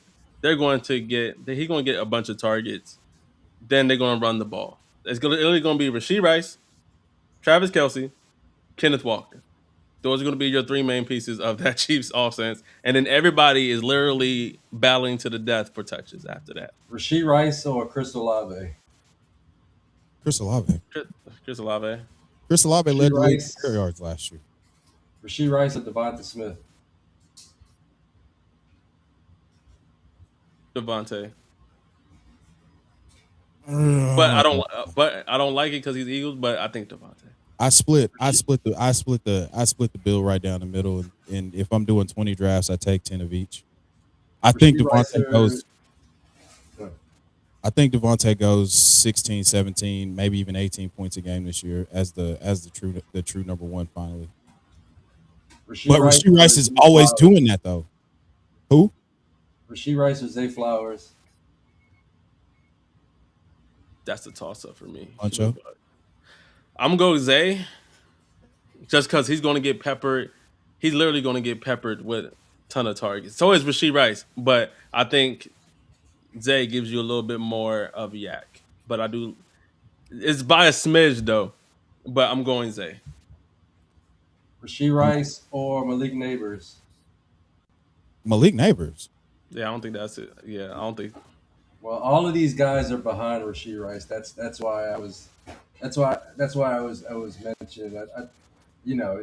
He has scored points in the past, but he is above a lot of guys that I like. That's kind of where. Yeah. That's what I was pointing out here. No, Fizzle, go ahead. Fizzle has been a big advocate for he's not taking no Rasheed Rice slander this offseason from his shows and from what I've seen from him on Twitter, because he goes, as long as he stays away from Ray and Claude at the Boom Boom Room, I'm betting on can't get Rice to get right. I'm not mad at you, Fizzle. Hold down the high for Rasheed Rice. Boom Boom Room. We all trying to stay out that Boom Boom Room. Chev. And go with your last comment on Rasheed Rice. Chev? It's become the cool thing to say, well, he's a PPR cheat code. He's not. Bro, we're talking about fantasy points. Like who scores fantasy points? Like you can't cut your nose off to spite your face. And the only reason that we're even talking about this is because he's a dumbass off the field.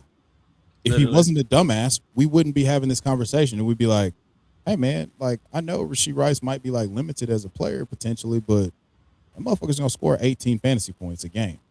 So how can you legitimately fade that? I'm not mad at it, honestly. And for all the Rashid, like I said, Dynasty, this is a different discussion. If you only got to deal with the boy for 1 year, I ain't mad at it. Go ahead and draft you some Rasheed Rice. I'm not going to be the hater against him in redraft. Definitely going to hate on that motherfucking Dynasty because he Mhm. gonna cost you. He might cost you your goddamn college tuition playing with that man with church's money. Yes, sir. Absolutely. And that's the point. Is you can't make anything other than a 1 year bet. They're going to franchise tag him, and then he's gonna keep his head on straight for like a year and a half, maybe. We've seen that just hundreds of millions of dollars can't get it. Hey, Fizzle said it best. Can't get Rice. Can't get Rice. If you can't, hundreds of millions of dollars couldn't stop him from being a complete and utter fucking dumbass. So there's no telling where this goes. And so for Dynasty, you got to be out. But for redraft, as long as he's not out there looking like prime Kelvin Benjamin once the season starts, I might be in. I don't like Meat is Rice, right but on the this meat is one. right. What, bro? What? I I But the okay. All right. All right. And Omar says Rice over Neighbors this year is Neighbors season in 2027. I'm not mad at it, That's Omar. definitely in the range of outcomes. And Second year let's off of ACL is always the best. and if we've been entertaining the fuck out of you for this last hour and 40 minutes, god damn it, hit that like and damn. subscribe button. Wait, have we really been on for an hour and 40 minutes? We literally been on for an hour and 40. We're gonna wrap it up with this tight end group real quick. But Oh shit. we've been rolling and strolling. Yeah, Gridiron, you laugh at that one, because you said with them, I might touch another piece of meat today, except for my own. Pause. And going back at it, What are tight you doing? gotta add a little bit of sofrito on that motherfucker. Now, tight end group, I like it. Let's talk about it because I feel like in redraft, unless it's on sleeper, if you play Yahoo and ESPN, we're not really gonna bring that up because there's no tight end premium on there. But it might be a little different story on sleeper and redraft. The tight end position. If it's not tight end premium, I'm not somebody who really goes super hard. But if I'm looking at it, and actually I won't go on first. Let's go with you, Rock, since you went last with the wide receivers. Tight end, lay it on us. All right, you messing me up. Hey, no. You're allergic to a show sheet. Uh, All right, let me see. You go, Chef. Oh, I it's don't have Mark my notes Andrews. pulled up. It's Mark Andrews. that's hurts. I feel like we be on him for redraft. Maybe not dynasty, but redraft. But Oh, talk I've talk been about it. I've been on Mark Andrews since his breakout in his second year. Like he was my in redraft, he was my most owned tight end because nobody cared about him. And I legitimately was like, oh, this is wait, the dude from OU is with with Lamar. Sign me up for that shit. So, but I don't know if it's the car wreck. I don't know if it's his health situation in general. Mm. Like he's turned into a shell of what he used to be. And I even with Declan Doyle coming in and wanting to run more 12 personnel and Under the really center pure type. under Yeah. center stuff, it was rough for Mark Andrews last year. He was basically non-existent after the catch, and he's only been getting about 70 targets a year under Todd Monken. Now he did score a ton of touchdowns, but I think that the offense is going a different direction. They drafted Jacoby Lane. If you've been following any of the training camp reports, Jacoby Lane has been a man on a mission Tearing it. and Michael absolutely Thomas. uncoverable. Yes, so they're shifting away. I know they gave him that new deal, but I just don't see him as a player that's going to return value unless we get an outlier spike touchdown season. And even then, I don't feel confident in saying that he's going to be anything other than a spike week best ball touchdown guy. So there's no way I'm going to have Mark Andrews on any of my teams in 2025 or 2026. I think and I'll hit this, Damien, your comment here in a bit. I think, and it hurts me to say this because I think we're hitting the point of Mark Andrews' career that we saw with Jason Witten when he lost his ability to be a yak guy. Jason Mhm. Witten was fun in his early years, mid years, toward and a little bit toward his later years, where he still had some athletic ability to him. But then the man became a statue. He didn't give you nothing after the catch.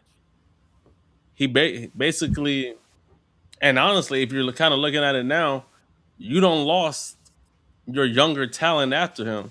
And then from what I hear, Matt Hibner might make a little bit of noise. There we go. Matt Hibner might ends up making a little bit of noise throughout the season. So are we seeing the last bit of Andrews being productive? If we don't see it out of him this year, I don't think we'll ever see it again out of Andrews. And That's I agree with you, Chev. He's a shell of himself at this point. And what I loved about him, he was one of the few guys. He would go out there with his diabetic, with his insulin, and put a shot in his shit, go back onto the field, and give you about three touchdowns in the goddamn game. Love Now that. he's giving me a coma just watching him play. Like bro. it's All right, so let me hit y'all with some stats for nerds real quick. yeah. So he had 14 red zone targets, 10 end zone targets, and that turned into 3 touchdowns last year. And that was his calling card. And That was his call card. that turned into 7.7 fantasy points per game. It's honestly, and Fizzle said it the best here. And Damien, don't give me. I will give it to your comment.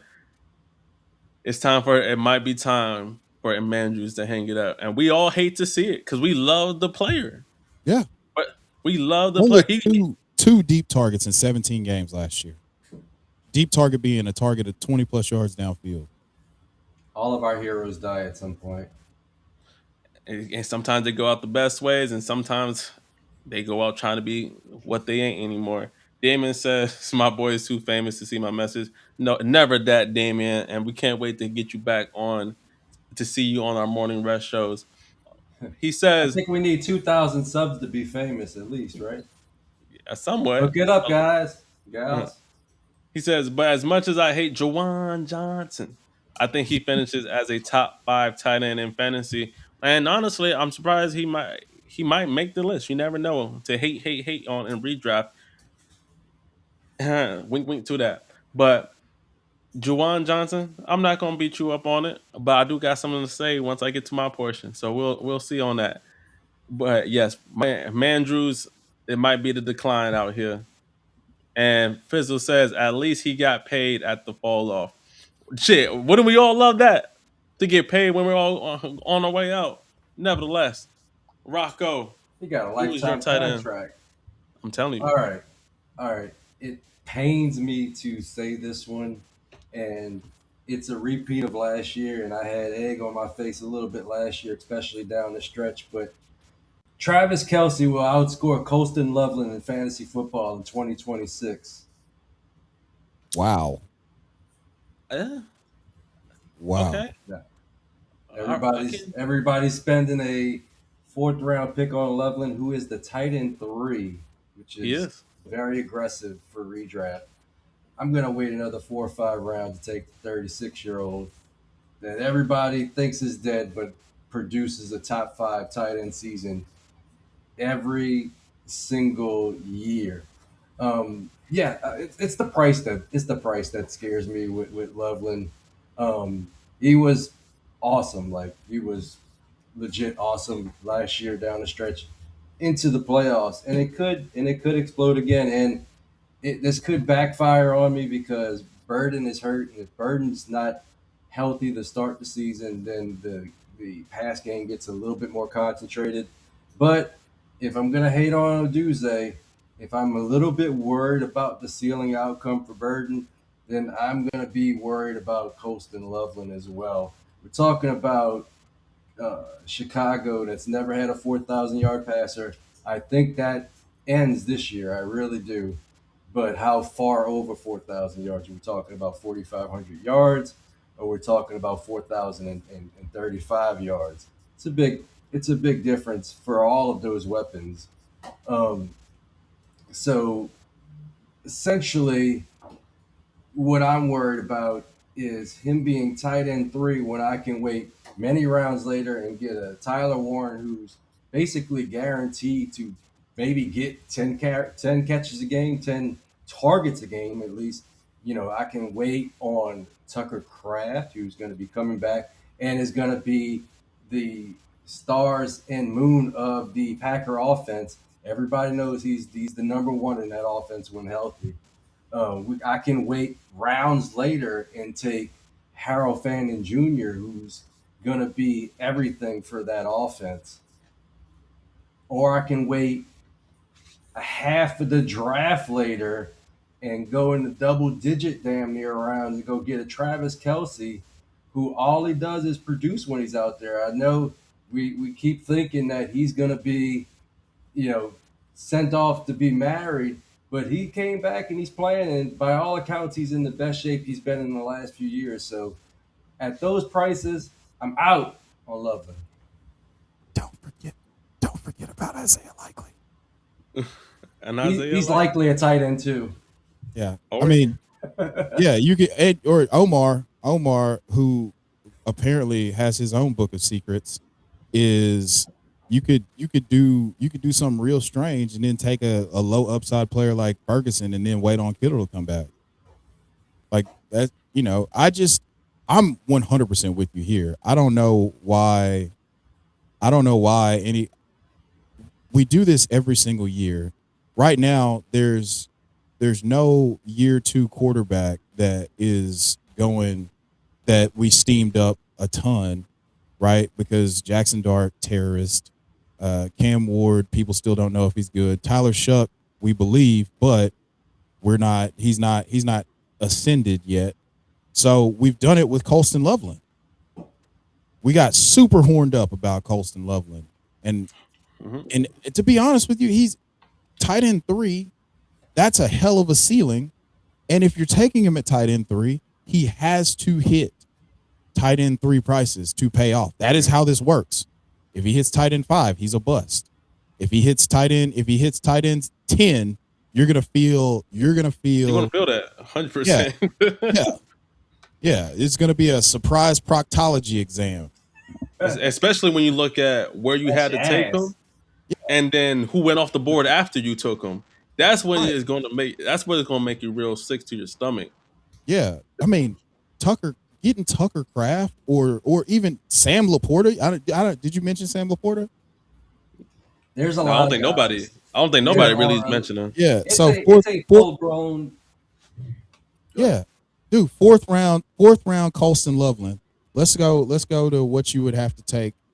Let's go to where you'd have to take Colston Loveland and who's in the round. Okay, let's just do this real quick. I'm sorry, I didn't mean to take over, but in the 4th round, you got Zay Flowers off the board. Zay Flowers, no tight end premium, redraft, or Colston Loveland. Zay Flowers. Emeka Bigbo. Shout out to Rob Gronkowski or Colston Loveland. I'm gonna take an Emeka. No, is that tight end premium or non-tight end premium? No tight end premium. Oh, yeah. Redraft. Emeka. We're talking redraft. Oh, you're right. Emeka. Redraft. Emeka. Yeah. All right. Garrett Wilson, Colston Loveland. I'm still going. I know people hate Geno, but I'm still going Garrett Wilson. Exactly. All right. T. Higgins or Colston Loveland. That's where it gets a little picky for me. I ain't gonna lie. Why? But I still, because I'm not. Don't get me wrong. I do. T. Higgins is one of those players that's always been kind of like to me. But when he plays, he wins money. But regular. But we're just talking 15, no tight end premium. No tight end premium. Then T. That's what I'm saying. He was 15 points a game last year. He was 18 points a game in 2024, and he's in the same round. CT Scat Pack or Colston Loveland. Scatty, easy. Yeah. Now the point I know the answer here. All right, hold on. I'm not even gonna do that one because I know the answer. But Jalen Waddle or Colston Loveland, 4th round. Waddle. Exactly. So it's just one of the most difficult picks, and you gotta tape your feet to the fucking bicycle if you take Colston Loveland in the 4th round. Like, once again, I feel like if it's just not one of those guys, could he be PPR, go crazy? Maybe. But I just don't see it. Once again, Caleb has to show me he can throw over 4,000 yards. That offense has to show me they can do something. And then I don't know if I haven't been to Chicago when it's butt naked ass cold outside, but it gets a little drastic trying to throw that rock out there. You hear me? So I don't feel comfortable taking Loveland where he's at, and I'm right there with Rock. I'm right there with you, Chev. I think people have gone nut crazy for Loveland at this point, and it's up to people after he gets picked to take advantage of that. Because once again, you're gonna look back and you're gonna see the players, and let's say you take hell. Some people even go to the length of because they don't believe in the Raiders. What's some people go like, oh, let me go Loveland over. Actually, if you ever go Loveland over a Bowers or a McBride, I'll slap the shit out of my damn self because you playing with the church's money at that point. But way with the church's money, but you playing with the prime minister's money at that point. But I don't. Yeah, you're playing with I the like your dictators, points. money. Huh? I like your points on that one for sure. My player hater, and Damien pointed to it earlier because after I thought about it, I changed my thoughts on it because he broke out last year, and I'll put air quotes around it. Broke out last year, Juwan Johnson, because he was a type 10 tight end last year. Mm. I don't see that same scenario happening. Jordan Tyson's going to take away targets. We already know about Olave. It depends on how you feel about Vele. Kamara is going to get a good portion of his targets in there. And then A-Chain is still going to be able to carry that rock. Who the fuck said that? No, bro.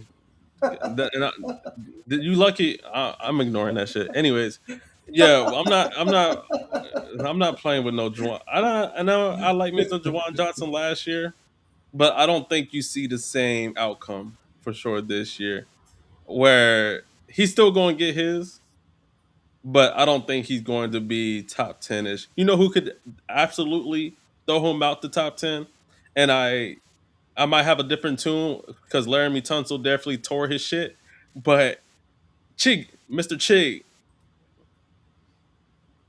Mr. Chig. I I love me some Chig, and I think he can, if that offensive line can keep JD5 off the turf and Mm. not get his mama not licking his wounds.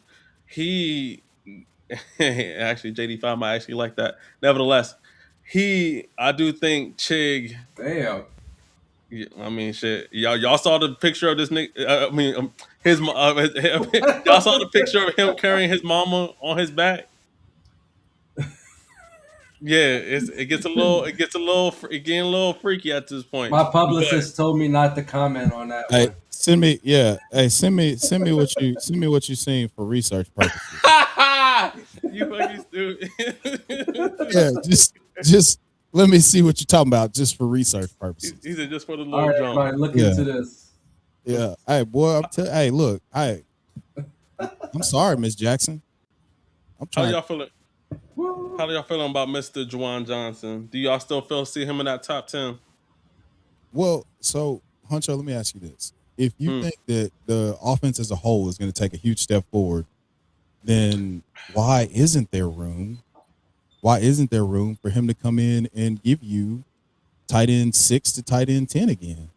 Because I think you still got to learn or figure out how to balance the beast, right? Because because Travis A-Chain is going to get his touches. Yes. Kamara's still going to get his touches.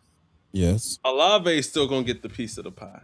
A good piece of the pie, that is. And Kellen Moore still likes to run the ball, right? So do I see them going balls to the wall? That's still, and that goes back to his time with Dallas, where they want to run the ball. Now, last year was a little different because of Kamara was banged up, and you didn't have a running back room that you like. Depending on how you feel about Devin Neal, who I still like, he saw our TikTok one time and laughed a little bit. No disrespect to you, Mr. Devin Neal, still like your player, but they didn't have a good running back room last year, so you had to toss that rock. Now everything changes this year. Could I don't know, man. It's hard for me to see him having the same type of that he did last year because they needed him to step up. They don't technically need him to be one of those guys in the room this year, in my The thing opinion. is, he's not going to have the same season he had last year because he's going to be better in the second year of the Kellen Moore offense and in a full season with Tyler Shuck. And right now, according to Fantasy Pros consensus rankings, he is tight end 16 in redraft. He's going behind Mark Andrews, who we all said on this podcast that we hate going forward for the rest of his career. He's right ahead of Chick Okonkwo. So, I mean, the price is palatable for a guy that finished, as you said, in the top 10 last year. And he is going to start the season as the second option in that passing attack.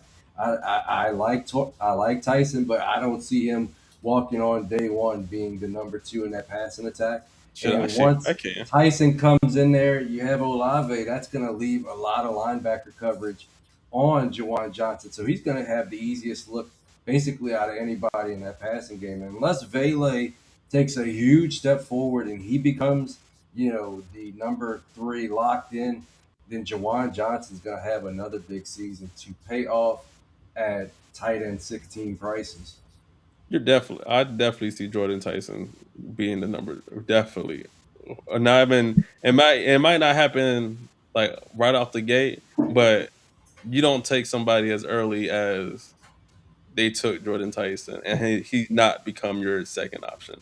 Just doesn't happen that way. Maybe it was a Marvin later. Harrison's the third option in Arizona. We're talking about Trey McBride, the best tight end in the league. You can't compare. Now we're trolling. So we All right, like just some stats for nerds, real quick. Juwan Johnson was third in the league in air yards among tight ends last year, 6 targets a game. If those numbers just stay the same, if that share stays the same, I don't think that there's any way that he finishes outside the top 10. And this is 88 for 889 and only 3 touchdowns when he's been one of the most dominant red zone tight ends on limited usage over the last few years. So he could take a step back in terms of his role potentially in the offense, but I think he's going to be one of their best options when he gets into the red zone. I can see that part. But I'm rocking with the offense taking a step forward. Maybe he takes a step back from a target share perspective. Maybe it goes from 6 targets a game to 5 or like 4.5 targets a game. But I expect the red zone share to increase. So let me see real quick how many end zone targets he had last year, because I feel like that number, like Spencer Rattler did a whole lot of damage on the front end of the season that fucked these numbers all up. Yeah, fucking awful. Yeah, only 7 red zone targets on the entire season. Only 1 end zone target last year. But I could also say once you get into the red zone, could you see a picture where both A-Chain and Kamara share the field, right? And now you have Chris Olave, now you have Jordan Tyson on the end. And don't get me wrong, Juwan Johnson gonna be in there, and they get a little bit of sexy, a little bit of tricky, and Kamara ends up getting some of those red zone touchdowns, or they run that shit in with A-Chain. That's entirely possible, but like I said, he's still one of the biggest mismatches in the league. This is a former receiver. This is what you like to see from your tight ends, like those athletic tight ends, like poor blind homeless man's Colston Loveland is what you could kind of expect and project for somebody like Juwan Johnson. Like, could you say Eli Stowers is what we want Juwan? Well, in a type of mold? You want Eli Stowers to turn into Juwan Johnson? Yeah. That's what you're hoping for. But that motherfucker couldn't block his way out of a wet paper bag, so it might be a while for him. Listen, you gotta know how to block somewhat in this league, and so I hear you. But yeah, I mean, like I said, I'm all the way on Tyler Shook. If you know me, I've been acquiring me a good pair. Just took me another share of Tyler Shook in our startup, so not too mad at it. Not too mad at it. So yeah, they fucked up with that offer you made. So let's see if Jawan Johnson. I do see the target share going down a little bit because Jordan Tyson. I mean, how many? What? Last year was Olave's first year going over 100 catches. I'm not sure how many targets he had. 163. 163. Yeah. So could definitely see that going down a tad bit. Jordan Tyson. Let's give me an approximate number of. I say about what stops Jordan Tyson from getting 100 targets. I mean, he could get 100 and Jawan Johnson could get 100 and we're still the higher EV play. It's kind of this is the way that I think that this is going to play out. I think that it's going to play out kind of like Sam Laporta and Jameson Williams played out when Jameson Williams became a full-time player. And it took away from Sam Laporta just because you got a guy who could score from anywhere or just do damage at the do more damage with the football. But and then it reverts back to Sam Laporta being one of if not the best red zone tight end in the entire NFL. Yeah. And so he's still, it goes from 120 targets to 90 targets or 80 targets, but he's still going to have 6 or 7 touchdowns. I ain't mad at it. And then also looking at the time with Kellen Moore's time in Dallas, who saw a good portion of or a good number of red zone targets? Jake Fergie. Jake So, Ferguson, Dalton Schultz, like those yep. guys ate in Yeah. those systems. So I like it. I like y'all take. I can definitely see a world where Jawan Johnson does his thing. Hey, he might make some of the most boneheaded plays you've ever seen in your life, and it pisses me off when he does this boneheaded shit. But he gonna score some fantasy points. Yes, sir. And that has been our player hater episode. Did I think this shit was gonna go 2 hours? No. Bro, But every time that we do it, every single time we've ever done a show, it's at least 90 minutes. hey At man, least. this one hit it on the head. Took the prize of it. And Hit it on the head, tight ends. hey, hit it on some head. Yeah, hope you get. No, what? I'm gonna leave it there. 'Cause I don't know. You know what I mean? I don't want to get canceled off all this motherfucking YouTube.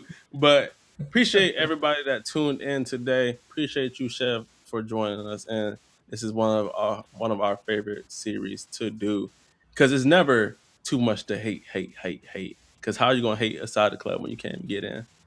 But do you have anything to say to the good folk out there? And thank you for tuning in. First and foremost, if you can, go subscribe. There's a bunch of shit that I'm working on as redraft ramps up, the FFD fantasy. 2 guys, 1 pod. We'll be putting out. We'll be doing matching or mixing and matching a lot of the content. We're doing best ball streams every single week. On top of that, the League Champ app. Me and Rocco won the most jerseys out of anybody last year. Huncho, get your weight up. No big deal. But there's been a bunch of changes to the app. So we've got coaching, formation data. We've got player comps. We've got everything in the app that you could possibly imagine. So please go check that out, download, put some ranks in.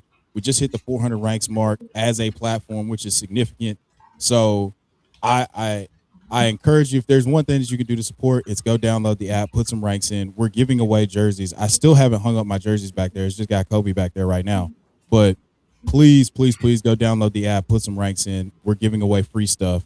And the competitions are getting better and better and more refined every single day. So if you want to become one of the most, you screamed into the void about whether like, oh, I knew this dude was going to go off this year. Like, we do the work for you to track how accurate you actually are. So please, if you want to support, you like what I talked about, even though I talked way too much today, just go download the app, put some ranks in. I'm right there, right behind Chev. Not really, literally, but shout out to all. Whoa. I was going to let that slide. I feel like Huncho was trying to slide. I feel like Funk Flex. What made you go first? What made me go with that verse? Shout out to League Champ. Shout out to Chev. Shout out to Addy. It is really a great app. I always like to give them kudos on the UI and the whole interface of it. It's a beautiful, when you get in there, it does give you a lot of information in one place where you don't have to go in multiple directions to find it. They got it in one exact spot. And also, go tap into that marketplace, man, where you can place Yes. yeah, where you can place your team up for sale or go buy a team. Either or. Shout out to Chev for joining us once again. Rock, do you have anything for the good folk before we get up out of here? Yeah, joining our completely free Discord. That's where we have our most fun conversations. Some stuff that doesn't even make it to the shows, crazy shit. It's all in there. But we are a fantasy football podcast for Dynasty Sickos by Dynasty Sickos. Everybody's welcome. Everyone is welcome, and we're your fantasy playbook to more championship wins. Till next time, however you view us, wherever you're viewing us, thank y'all for tapping in. We're out.